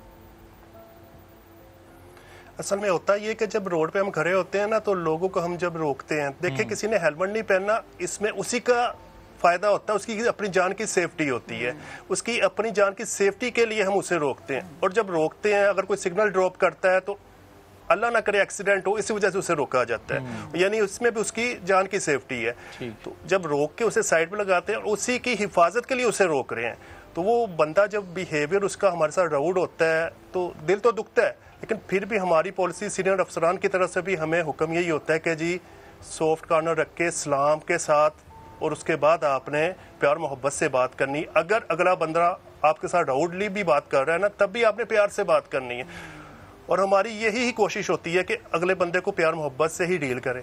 वो असल में होता ये है कि जैसे ये मेरी वीडियो बनाई है, किसी ने एक अच्छी सोच रख के बनाई है, और ऐसे ही होता है जब वार्डन किसी को रोक के बात कर रहा होता है, जहाँ वार्डन का एक पॉजिटिव इमेज होता है, वो हमारी पब्लिक जो है ना एक नेगेटिव बात लोग सोच रखते हैं। वो नेगेटिव सोच वाले जो बंदे होते हैं, वार्डन की जो अच्छी वाली बातें होती हैं वो उसे रोक के, वो जहाँ से वो बंदा बदतमीजी और अपने पास से बातें बना के शुरू हो जाता है ना वार्डन पे इल्जाम लगाना, जबकि रोका तो उसी को होता है, उसकी जान की सेफ्टी के लिए रोका होता है। इस पर वार्डन का कोई बेनिफिट नहीं है, जान से बढ़ के मेरे ख्याल से कुछ भी नहीं है। वो फाइन क्या, 200 रुपये का फाइन, उसकी जान से ज्यादा फाइन है।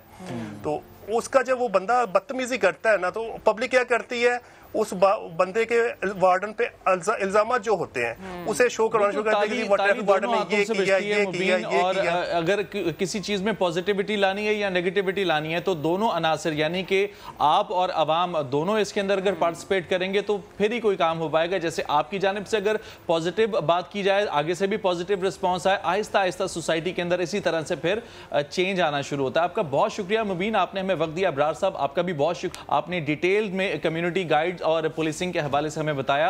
अब हम क्विकली आगे बढ़ते हैं और जैसा कि हाँ जी शहर कायद का रुख कर रहे हैं। कराची से खबर यह है कि कराची में कई ऐसी इमारतें हैं जो फन तामीर और तारीखी लिहाज से अपनी अलग सी हैसियत रखती हैं और जब इनको देखते हैं ना तो हम भी दंग रह जाते हैं कि किस टाइम पे बनी होंगी और कितनी जबरदस्त इनकी तामीर है। कायम दायम बिल्कुल एक ऐसी ही इमारत कराची के दिल यानी सदर में पूरी आबोताब के साथ चमक रही है, पूरी शान और शौकत के साथ खड़ी है।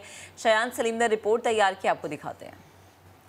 कलीसाए सेंट पैट्रिक सदर कराची में अंग्रेज दौर की एक ऐसी दिलकश यादगार जिसका हर रुख दिल फरेब और हर जाविया बेमिसाल है।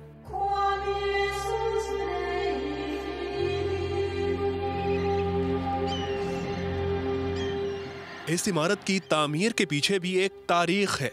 1842 की जंग हैदराबाद में जनरल चार्ल्स नेपियर के हाथों होश मोहम्मद शीदी की शिकस्त ने सिंध में अंग्रेजों की हुक्मरानी को भी उरूज पर पहुंचा दिया।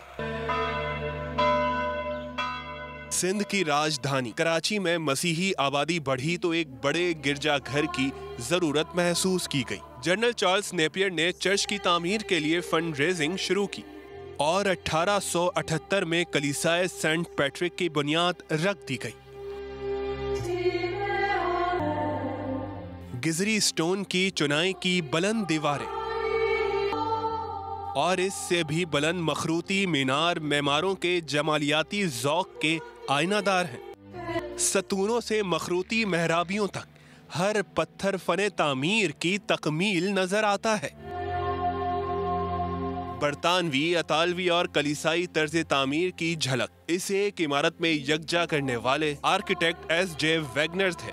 इन्होंने अपनी इमारत की खूबसूरती को मज़ीद डेवलप करने के लिए आमतौर पर चर्चिस की इतनी ज़्यादा हाइट होती नहीं, तो इन्होंने हाइट ज़्यादा रखी। एक तो उस वजह से ये खूबसूरत लगता है, फिर इन्होंने 2-3 तरह की जो फ़न तामीर थे उनको यकजा किया यहाँ पे। रोमन कैथोलिक और इंडो कैथोलिक और जो इनकी अपनी जो चर्चिस की अपनी एक मखसूस तर्ज तामीर होती है, इन तीनों का मिक्सचर है। और आपको लगता है कि इसकी खूबसूरती ज़्यादा है तो उसकी वजह भी ये तीनों फ़न तामीर का मिक्सचर होना है।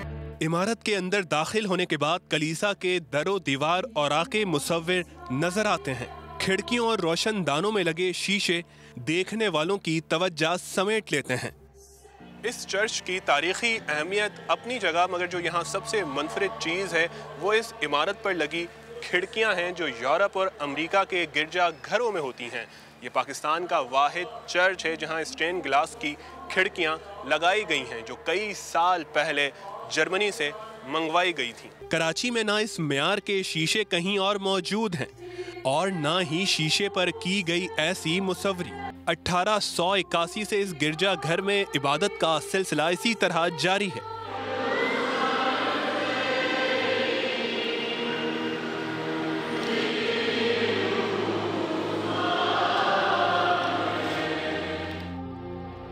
कैथोलिक मसीहियों के बिशप की सीट होने की वजह से कलीसाए सेंट पैट्रिक को कैथेड्रल की हैसियत हासिल है। इमारत की तामीर को 100 साल मुकम्मल होने पर 1978 में पुरानी इमारत के बिल्कुल सामने संगे मरमर का चबूतरा बनाया गया। सफेद सलीब से लेकर मरमरी मुजस्मों तक तमाम तबरुकात इटली से तैयार करके कराची भेजे गए, जिसे क्रिस द किंग की यादगार कहा जाता है। हैरत अंगेज बात यह है कि मरकजी इमारत के बिल्कुल सामने होने के बावजूद चबूतरे की वजह से कैथेड्रल बिल्डिंग की खूबसूरती में कमी नहीं आती है, बल्कि गिजरी स्टोन के पत्थरों की इमारत सफेद चबूतरे के साथ एक हसीन इम्तिजाज बनाती है। ये जो आपको नजर आ रहे हैं मार्बल के बने हुए स्टोन्स, ये उस वक्त इनको यहाँ पर अतिया किया गया था और ये कोई इनके बादशाह थे जिनका नाम सही वाज़े लफ्ज़ों में कहीं लिखा हुआ नहीं है, ये उन्होंने भेजा था यहाँ पर, और ये 1978 में जब 100 साल तकरीबात हुई थी इसकी, यानी 100 साल पूरे हुए थे, तो उस वक्त गिफ्ट किया गया। वक्त गुजरने के साथ साथ इमारत की मुरम्मत की जरूरत पड़ी तो सिंध हुकूमत ने भी इस विरसे की बहाली में अपना हिस्सा डाला। कैथीड्रल इंतजामिया का कहना है कि बहाली के इस काम की वजह से इमारत आइंदा 50 सालों के लिए महफूज हो गई है। ये जो जेम्स है कराची के, कराची कंटोनमेंट का जो लोगों में आप देखेंगे उनने चर्च को अपना लोगों में शामिल किया, और ये वाकई एक बहुत कदीम चर्च है, और हम हुकूमत पाकिस्तान का शुक्रगुजार है कि उन्होंने इस हेरिटेज को प्रिजर्व किया। कराची के इस तारीखी गिरजाघर को ये एजाज़ भी हासिल है कि 1991 में यहाँ इंसानियत की हमदर्द मदर टेरेसा ने भी दौरा किया था। सेंट पैट्रिक चर्च जो कराची का पहला गिरजा घर भी है, इसकी इमारत का शुमार शहर की कदीम खूबसूरत इमारतों में होता है, जिसका हुस्न 1 सदी से ज़ायद का अरसा गुजर जाने के बावजूद भी कम ना हुआ। ये इमारत जहाँ मजहबी हम आहंगी की मिसाल है, वहीं शहर का लैंडमार्क भी है। कैमरामैन सनाउल्लाह और एम कामरान के साथ शायान सलीम, समा, कराची। अभी हम ब्रेक पर जा रहे हैं। ब्रेक के बाद जब हम वापस आएंगे तो आपको एक ऐसे आर्टिस्ट से मिलवाएंगे जो कि कमाल करते हैं, यानी बोतलों के अंदर शाहकार। ये बड़ा एक सुन के भी अजीब लग रहा है ना कि ये कैसे मुमकिन होगा। ब्रेक के बाद आपको बताएंगे, हमारे साथ चलिएगा।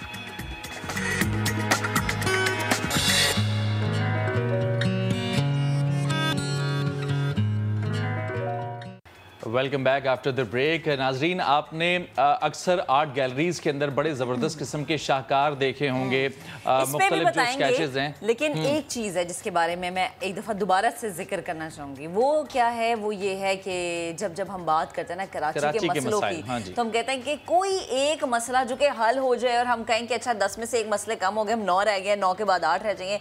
लेकिन अगर मैं ये कहूँ कि मसाइलिस्तान का गढ़ है कराची, तो गलत नहीं है।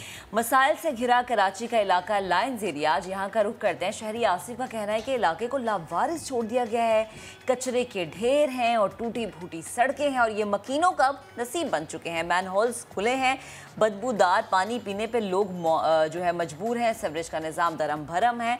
और इसके साथ साथ जब लोग यहाँ पर जाते हैं ना वोट लेने के लिए, तो बड़े वादे करते हैं, बड़े दावे करते हैं, लेकिन प्लीज़ एटलीस्ट लोगों की जो बेसिक सहूलियात है ना, उनको वो पहुँचाई जाएँ, ताकि वो ये कहें कि हम अगर कुछ दे रहे हैं, टैक्स दे रहे हैं, कोई भी चीज़, तो एटलीस्ट हमें रिटर्न कुछ रिटर्न में मिले। और लायंस एरिया का जो ये स्पेसिफिक एरिया है, यहाँ पर ये आज की कल की नहीं, ये कई सालों की ये कहानी है। और वहाँ पर जो सिचुएशन है हर गुजरते दिन के साथ, हर गुजरते साल के साथ बद से बदतर होती जा रही है। लायंस एरिया की जो ये मजीद कहानी है, वहाँ के शहरी की ज़बानी पहले सुनते हैं।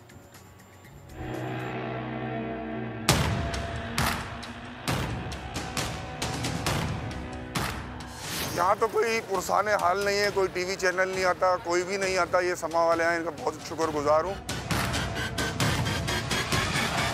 भाई पूरा लायंस एरिया तबाह बर्बाद हुआ हुआ है, बुरा हाल है, गटर उबर रहे हैं, गंदा, निहायत ही गंदा तरीन पानी, बदबू वाला। पता नहीं, ऐसा लगता है किसी ने सेवरेज की लाइन उस पानी में मिलाई। हम लोग 1.5 2 घंटे उस पानी को ज़ाया करते हैं, उसके बाद भी बदबू वाला पानी हम लोग पी रहे हैं, और कोई पुरसाने हाल नहीं है। रोडें टूटी हुई हैं, गटर उबल रहे हैं, गटरों पर ढक्कन नहीं है, टेलीफोन एक्सचेंज है, वहाँ जाके देखें आप, जो है वहाँ पे कितने बच्चे उस गटर के अंदर गिर गए। रोडों का हाल देखिए, गलियों का हाल देखिए, बहुत बुरा हाल है, बहुत बुरा हाल है। मेरी अपील है हुकाम बाला से कि ये आप अपने नुमाइंदे भेजें, जो यहाँ के मुंतखब नुमाइंदे, वो आके इलाके का विजिट करें। कोई पुरसाने हाल नहीं है। ऐसा हुआ बेयार और मददगार इस कराची शहर को तो पता नहीं किसकी नज़र खा गई है।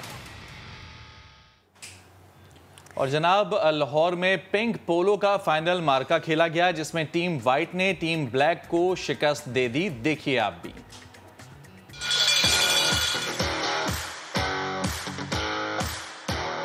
ब्रेस्ट कैंसर की आगाही मुहिम, पिंक पोलो के रंगारंग फाइनल ने शहरियों के संडे को फंडे बना दिया।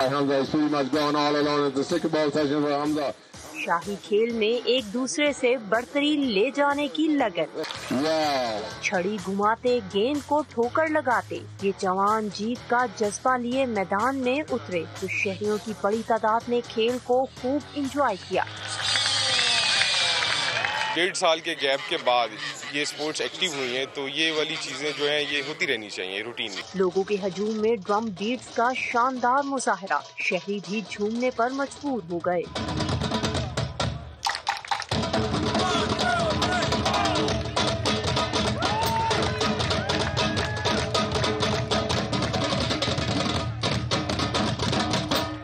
फाइनल मैच में टीम व्हाइट ने हमजा खान के 8 गोल्स की बदौलत टीम ब्लैक को 11-5 से शिकस्त देकर टाइटल जीत लिया। आखिर में फातेह खिलाड़ियों में सीनियर तकसीम की गई। कैमरामैन जवाद यहिया के साथ आयशा आता समा, लाहौर।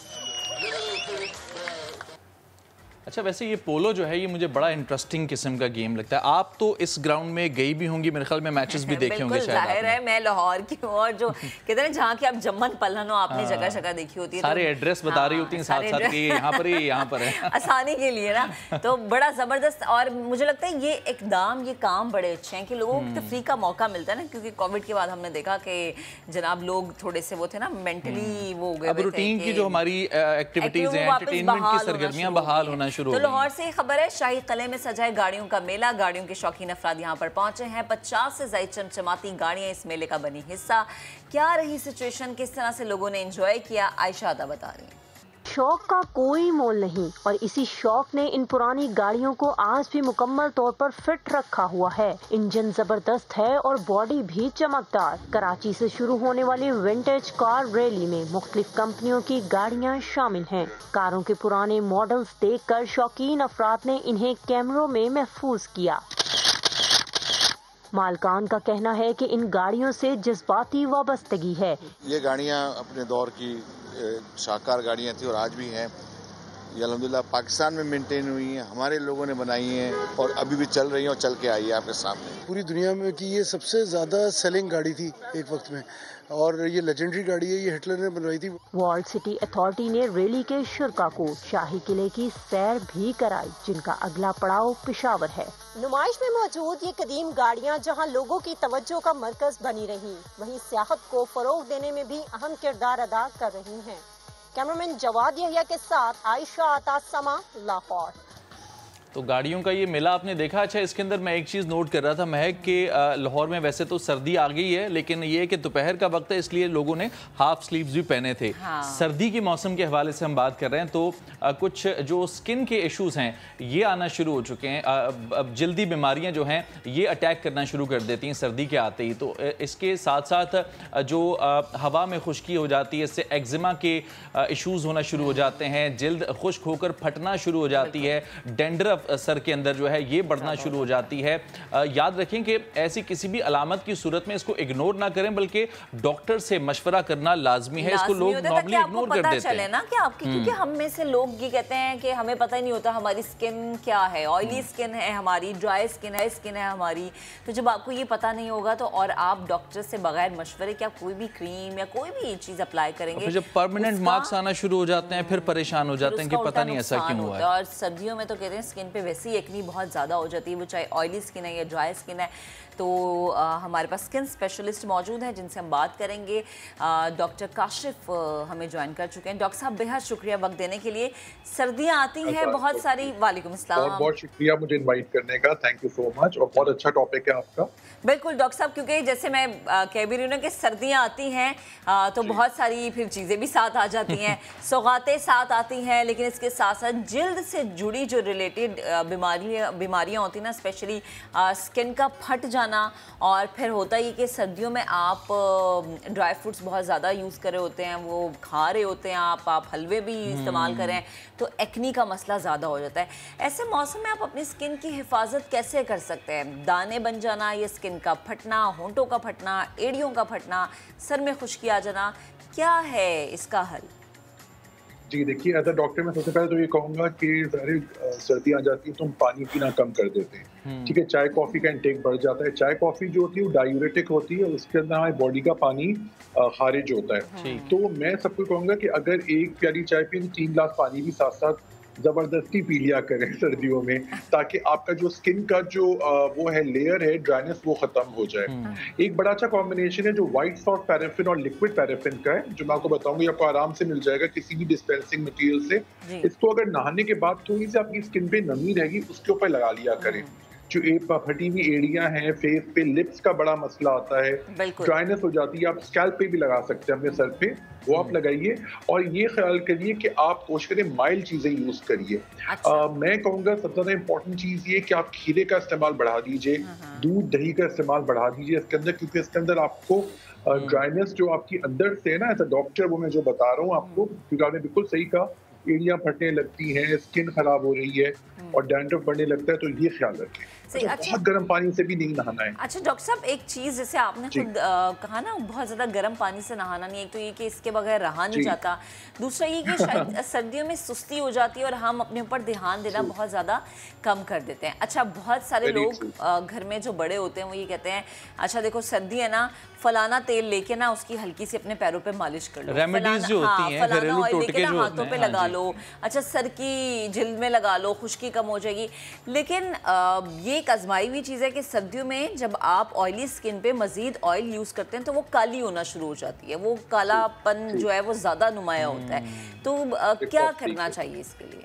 देखिए, सबसे इम्पोर्टेंट तो ये कि सनब्लॉक यूज़ करें, ठीक है ना, जो कि थोड़ा सा ऑयल बेस्ड हो। अच्छा, ये चीज़ अक्सर लोग कहते हैं मॉइस्चराइजिंग क्रीम लगा के धूप में निकल जाते हैं, हाँ। उससे डार्कनेस बढ़ जाती है।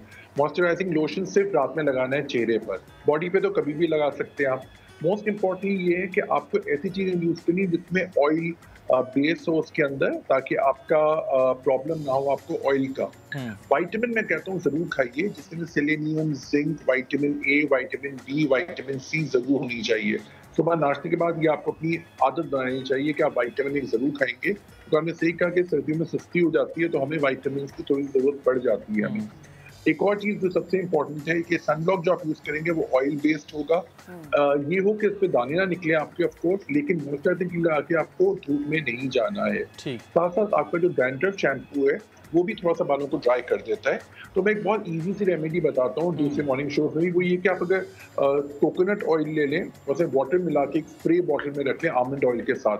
तो ऐसे जैसे हमने बाल अपने वो कर लिए, क्योंकि एंटी डैंड्रफ शैम्पू ज़्यादा यूज़ करना बढ़ जाता है। एंटी डैंड्रफ शैम्पू का अपना साइड इफेक्ट है कि वो ड्राइनेस कर देता है। तो आप नहाने के बाद बालों को हल्का सुखा के उस पर स्प्रे कर दीजिए, ताकि आपके बालों में एक लस्टर जो शाइन है वो कम ना हो जाए। ठीक, ये बड़ी अच्छी चीज़ आपने बताई। ठीक ठीक। अच्छा डॉक्टर साहब, इसके अलावा ये जो स्किन के इश्यूज़ हैं या फिर डैंड्रफ के इश्यूज़ हैं, आमतौर पर हम ये देखते हैं कि लोग कहते हैं जी सर्दियाँ आई हैं, ये तो होगा, स्किन फट रही है, बालों में डैंड्रफ हो गई है, ये तो होगा, उस पर कोई एक्शन नहीं लिया जाता। आपके पास कितने ज़्यादा ऐसे केसेस आते हैं जो कि इनिशियली इग्नोर किया, उसके बाद मामला बहुत ज़्यादा सीरियस हो गया तो आपके सामने आके बैठ गए? बिल्कुल आप सही कह रहे हैं, बहुत अच्छी आपने बात की। लोग अक्सर इग्नोर कर देते हैं। मैं कहता हूँ जैसे अक्टूबर नवंबर का महीना शुरू हो गया, आप इंसान को हल्की हल्की ट्रीटमेंट स्टार्ट कर देने चाहिए, ठीक है ना। थोड़ा सा ये कि आपको हल्की हल्की जो क्रीम्स है, मॉइस्चराइजिंग क्रीम रात में लगाना शुरू कर दीजिए। रात में टेम्परेचर्स कम हो रहा है, दोपहर में तो अभी भी गर्मी है लेकिन सुबह में और रात में है। और ये इंपॉर्टेंटली याद रखिएगा कि जितनी आपकी स्किन ड्राई होगी उतनी आपको खारिश होगी, तो उसकी वजह से फंगल इन्फेक्शन भी बढ़ सकता है, एक्जिमा भी बढ़ सकता है, डैंड्रफ भी बढ़ सकता है। सही है। फंगल इन्फेक्शन बहुत बड़ा प्रॉब्लम है, स्पेशली कराची में, क्योंकि यहाँ पे पानी का बड़ा मसला है। तो पानी के सबको कहता हूँ कि बाल्टी में पानी निकालने से फिटकरी डाला करें, फिर डाया करें, और एंटी फंगल क्रीम के साथ आप मॉइस्चराइजर जरूर ऐड करके लगाएं, क्योंकि जितना ड्राई होगी आपकी स्किन, एक्जिमा और फंगल इन्फेक्शन उतना बढ़ जाएगा। सही। अच्छा डॉक्टर साहब, एक और चीज़, सर्दियों में ये भी मना किया जाता है कि अच्छा गर्म पानी से मुंह नहीं धोना। आपने मुंह अगर धोना है तो आप ठंडा ही पानी इस्तेमाल करें। जो आप जिस पानी से अपनी पूरी बॉडी वो वॉश कर रहे हैं उससे आपने अपना मुंह नहीं धोना, क्योंकि स्किन लटकना शुरू हो जाती है। दूसरी चीज़ ये कि गर्म पानी से आपने सर नहीं धोना, क्योंकि उससे ये होता है ज़्यादा खुश्की पैदा होना शुरू हो जाती है। क्या वाकई ऐसा है कि सर्दियों में भी आपको सर के लिए, मुँह के लिए ठंडे पानी का ही इस्तेमाल जारी रखना है? देखिए, मैं एज अ डॉक्टर कहता हूँ कि आपको ठंडे पानी से नहाना ही नहीं चाहिए, बिकॉज ठंडा पानी is not good for your body temperature. नीम गर्म पानी की आदत बना लीजिए। सर्दी गर्मी कोई भी हो, लाइट गर्म पानी से नहाइए। मतलब या बिल्कुल सही कहीं, बहुत ज्यादा गर्म पानी भी ड्राइनेस कॉज करता है। मैंने आपको पहले ही बताया था ना, बहुत ज्यादा गर्म पानी से नहाना, कि जैसे बाथरूम पूरा खोल रहा है और पूरा धुआं हो गया है, अवॉइड करें वो, ठीक है ना। उससे आप बिल्कुल सही कह रही है, स्किन भी ड्राई हो जाती है और बालों में डैंड्रफ हो जाता है। हल्का नीम गर्म, लेकिन मैं ठंडे पानी से बिल्कुल रेकमेंड नहीं करूंगा।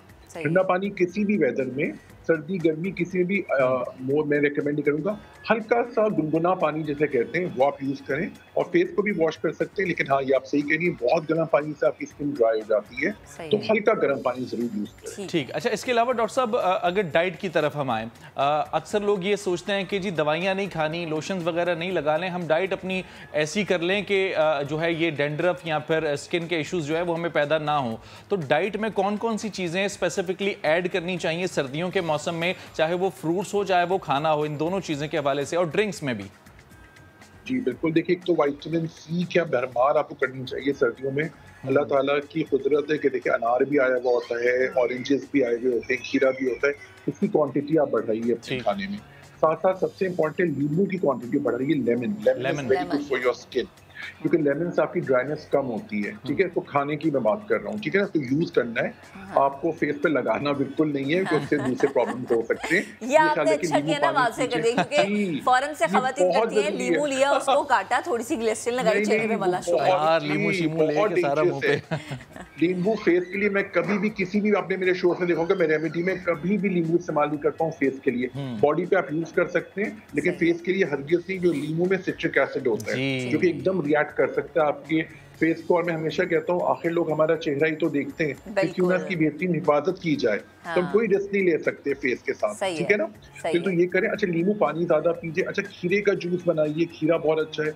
जो मौसमी फल आए हुए होते हैं वो उसकी इंटेक बढ़ाइए, ठीक है ना। आप कोशिश करिए कि आप जितना आप पानी पी सकें। अच्छा, पानी में मैं पानी नहीं कहता हूँ सिर्फ, मैं कहूँगा जैसे लस्सी इज अ वंडरफुल थिंग। लस्सी पीजिए, दही लीजिए, हरी सब्जियां ज्यादा लीजिए।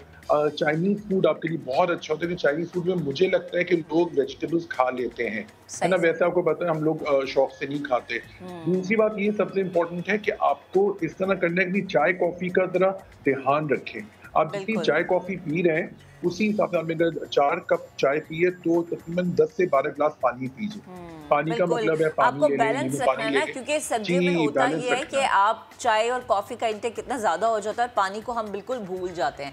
अच्छा डॉक्टर साहब, एक और चीज बताएं कि चले ये तो थोड़े से जो बड़े लोग हो गए ना उनके लिए, जरा अगर हम छोटे बच्चों की बात करें तो बच्चों को भी जाहिर है उनकी भी स्किन फटती है, हाथों पे खुश्की आती है, पैरों पे खुश्की आती है उनके।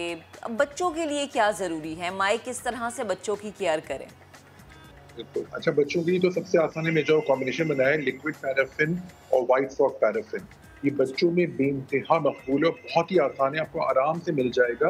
किसी भी डिस्पेंसिंग मटेरियल से आप ले लीजिए, इसको मिक्स करिए और बच्चों की जहाँ पे फटी हुई जल्द है उसको भर दीजिए। उस जगह को आपने देखा होगा अक्सर निशान बन जाते हैं, दाने हो जाते हैं, थोड़े थोड़े अपने आप के गड्ढे बन जाते हैं, उसको पूरा भर दीजिए व्हाइट सॉल्ट पैराफिन और लिक्विड पैराफिन से, ठीक है। ये बहुत ही अच्छी वो है, रेमेडी है, और ये आपको मेडिकल स्टोर से ही मिल जाएगा, बना बनाया भी मिल जाता है। चाहे तो मॉइस्चराइजिंग लोशन अवेलेबल है, लेकिन ये ख्याल रखिए कि आप जो भी चीज़ें मॉइस्चराइजिंग के लिए लगाएं, स्पेशली फेस के लिए, तो वो सिर्फ रात को लगाइए। उसको लगा के ना धूप में जाना है ना किचन में जाना है। ये अक्सर लोग करते हैं, क्योंकि लोग कहते हैं कि हमारा स्किन डार्क हो गई सर्दियों में। उसका मेन वजह ये कि मॉइस्चराइजर लगा लिया उन्होंने और वो धूप में चले गए या किचन में चले गए। उसमें अगर मॉइस्चराइजर लगाना ही है तो सनब्लॉक उसके ऊपर लगा लीजिए धूप में और किचन में जाने से पहले। ये बहुत इंपॉर्टेंट पॉइंट है। अच्छा डॉक्टर साहब, लास्ट में एक चीज़ बता दें, आपने धूप का जिक्र किया। घर के जो बड़े होते हैं वो कहते हैं कि ये लोशन वोशन को छोड़ दो, बस तुम दिन में आधा 1 घंटा धूप में बैठा करो। धूप में बैठने से तुम्हारी हड्डियां भी मजबूत होंगी, विटामिन सी भी आपको मिल रहा है, विटामिन डी और सी। हाँ जी, तो ये प्लीज जरा बता दें कि ये भी सर्दियों में बड़ा जरूरी है। जी बिल्कुल सही है। धूप में हम जरूर बैठे, देखिए धूप के अगेंस्ट नहीं हूँ मैं, धूप तो हमें बहुत बेनिफिशियल है, लेकिन सनब्लॉक लगा के जाइए। Never leave home without it, वरना ये होगा ना आपकी स्किन काली हो जाएगी और फिर वही बात है कि जो कालापन है वो मजीद उभरना शुरू हो जाएगा। डॉक्टर साहब बेहद शुक्रिया, लोग आपको टोकना शुरू कर देंगे। बिल्कुल, बेहद शुक्रिया वक्त देने के लिए, गुफ्तगू करने के लिए, क्योंकि ऐसा मसला है जो कि सर्दियों में हमें हर घर में नजर आता है। अच्छा जी, अब हम उस चीज़ की बात करेंगे जिस चीज़ के बारे में हमने आपको बताया था कि आपने कभी देखा कि किसी भी एक छोटी सी बॉटल में एक शानदार शाहकार और आप हैरत में मुब्तला हों कि अच्छा ये इसमें कैसे हो गया। अक्सर आज गैलरीज में तस्वीर, स्केचेस, कैनवस पर बने पुरकशिश पोर्ट्रेट हमने देखे होंगे और वो हमें लुभाते भी हैं। और वही बात है कि शीशे की बोतल में बने पोर्ट्रेट जब आप देखते हैं तो आप सोचते हैं कि ये कैसे हो गया। अगर आपने नहीं देखे, ऊपर नहीं, बोतल के अंदर है, वही ना, बोतल के अंदर है। और जब आप ये देखेंगे, बल्कि अब हम मनाजिर आपको दिखा भी रहे हैं, तो बोतल के अंदर मुसव्वरी करने वाले आर्टिस्ट से आज हम आपको मिलवाएंगे। टंडो मोहम्मद खान के बाबर अजीमी बोतलों के अंदर कई कौमी और आलमी शख्सियात के पोर्ट्रेट बना चुके हैं। जी तो बाबर साहब अस्सलाम वालेकुम, गुड मॉर्निंग, बहुत शुक्रिया आपने हमें वक्त दिया। बाबर ये बताएं कि ये बोतल के अंदर ये जो आर्ट है, ये पोर्ट्रेट बनाने का ये शौक है, ये पैदा कब से हुआ? पोर्ट्रेट बनाने का शौक तो बिल्कुल हो सकता है, बहुत से लोगों को होता है, लेकिन ये एक यूनिक तरीका के अंदर बोतल के आपने एक ऐसी चीज बनानी है जिसको देखने वाले सिर्फ ये सोचते रह जाएं कि भाई ये बनाया कैसे होगा। वालेकुम अस्सलाम। भाई मैं खुद फर्स्ट सुना था 97 में, तो मुझे खुद भी ये हैरत हुई कि कोई बाहर का आर्टिस्ट है और वो बोतल के अंदर काम करता है। तो मैं खुद, मेरे लिए एक चैलेंज था कि यार मैं क्यों नहीं कर सकता। तो मैं बचपन से मुझे ड्राइंग का तो शौक था स्कूल लेवल से, और घर पे मैं ड्राइंग करती हूँ। टनोवन खान में कोई आर्ट का ऐसा कोई इंस्टीट्यूट नहीं था, तो लोकली सतह पे मैंने जो है उस्ताद मोहतरम उस्मान अली खासकेली और तारिक वालिमन फारूकी और उस्ताद आशिक अली साहब हैं, उनसे ऐसे ही जैसे लोकल पेंटर का काम होता है वही सीखा था ना। अच्छा। तो मेरे लिए खुद, क्यों मैं वहाँ पे पोर्ट्रेट का काम करता था, तो मेरे लिए खुद ये एक चैलेंज था। मैंने जब सुना, अबू ने किसी न्यूज में देखा था तो BBC वगैरह में, तो कोई इंडियन आर्टिस्ट था वो बोतल के अंदर काम कर रहा, तो उन्होंने बताया, मैंने देखा भी नहीं हुआ था। अच्छा। ये मेरे लिए खुद चैलेंज था। और ये माशाल्लाह से जिस चैलेंज को आपने नहीं... निभाया है ना, ये बेहतरीन है और ये देखने वालों को दंग कर रहा है, फिर हैरत में मुब्तला कर रहा है कि इतनी सी बोतल में किस तरह से कोई चीज़ बन गई। अच्छा, कितने अरसे की मेहनत के बाद बाबर आपने किसी बोतल के अंदर कोई तस्वीर बनाई? और पहली बार वो कहते हैं ना कि जब आप पहला काम कर रहे होते हैं तो आपकी ख्वाहिश होती है कि अच्छा हम ये चीज़ बनाएं और किसी की ऐसी तस्वीर बनाएं, तो पहली बार किसकी तस्वीर आपने बनाई थी? मैंने तो पहली बार जो है मोहम्मद अली जना की बनाई थी। अच्छा। और उसके अलावा पाकिस्तान के जितने भी हीरोज हैं उनकी बनाई मैंने, मदर टेरेसा की भी बनाई, और उसके अलावा लेडी डायना वगैरह इंटरनेशनल नेशनल हीरो सबकी बनाई मैंने। क्योंकि अब मैंने तो जो है ना पहले सिर्फ प्रोफेशनल लेवल पे काम स्टार्ट कर लिया था, क्योंकि 87 में मैंने घर से ड्राइंग स्टार्ट की थी, जो बिल्कुल मेरी एज जो है 8-9 साल की थी। तो उसके बाद 97 में प्रोफेशनल जो है ना पेंटिंग करना शुरू कर दिया था मैं, लोगों के पोर्ट्रेट बनाना, कमीशन वर्क करना, ठीक है ना। तो उस टाइम में अभी मेरा कोई गैलरी की तरफ भी इतना वो रुझान नहीं हुआ था। अब जो मैं काम करता हूँ, मेरा काम जो है वो ज्यादातर माशरकी आर्ट से रिलेटिव है। मेरी पेंटिंग जो है ना, स्कूल ऑफ आर्ट, उसमें जो मशरक है, बंगाल स्कूल ऑफ आर्ट है, चुगताई का भी टच है। बोतल का मैंने 97 में किया था, क्योंकि अच्छा, मैंने ये जो बाबर, ये जो बोतल वाला आर्ट है आपका, बोतल का जो पोर्ट्रेट आप बनाते हैं, इसमें आप यूज क्या करते हैं? कलर्स ही यूज होते हैं या फिर कोई और एलिमेंट है जिसको यूज किया जाता है? कोई खास इसके ब्रशेस होते हैं? क्या टेक्निक होती है इसकी?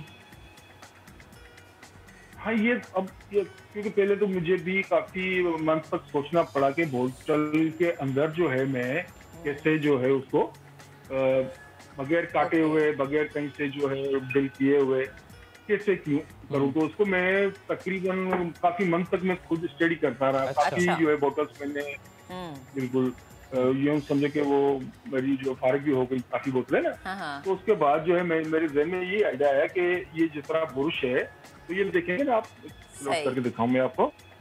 यहाँ पे मैंने इसको कर्व दिया ना। अच्छा। कर्व देखे, हाँ, तो इसको फिर मैंने यहाँ से, अब दूसरा मसला ये कि अब कैनवस पे ड्राइंग कर रहे हैं या पेपर पे कर रहे हैं, तो वो ऑन साइड है, ये इन साइड है, तो मेरे लिए बड़ा चैलेंज था। तो जब मैंने फर्स्ट बना ली तो एक कॉन्फिडेंट हो गया। हालांकि वो थोड़ी जो शुरू में थी तो जाहिर सी बात है इम्प्रूवमेंट आता है। ठीक, सही है। तो अल्हम्दुलिल्लाह उसने मौला ने कामयाब कर दिया। तो मेरे लिए उस जमाने की, क्योंकि ये भी आज से यूँ समझे कि 97 में मैंने काम किया था। उसके बाद एग्जीबिट भी किया था मैंने शुरू में यहाँ लोकली सत्ता पे।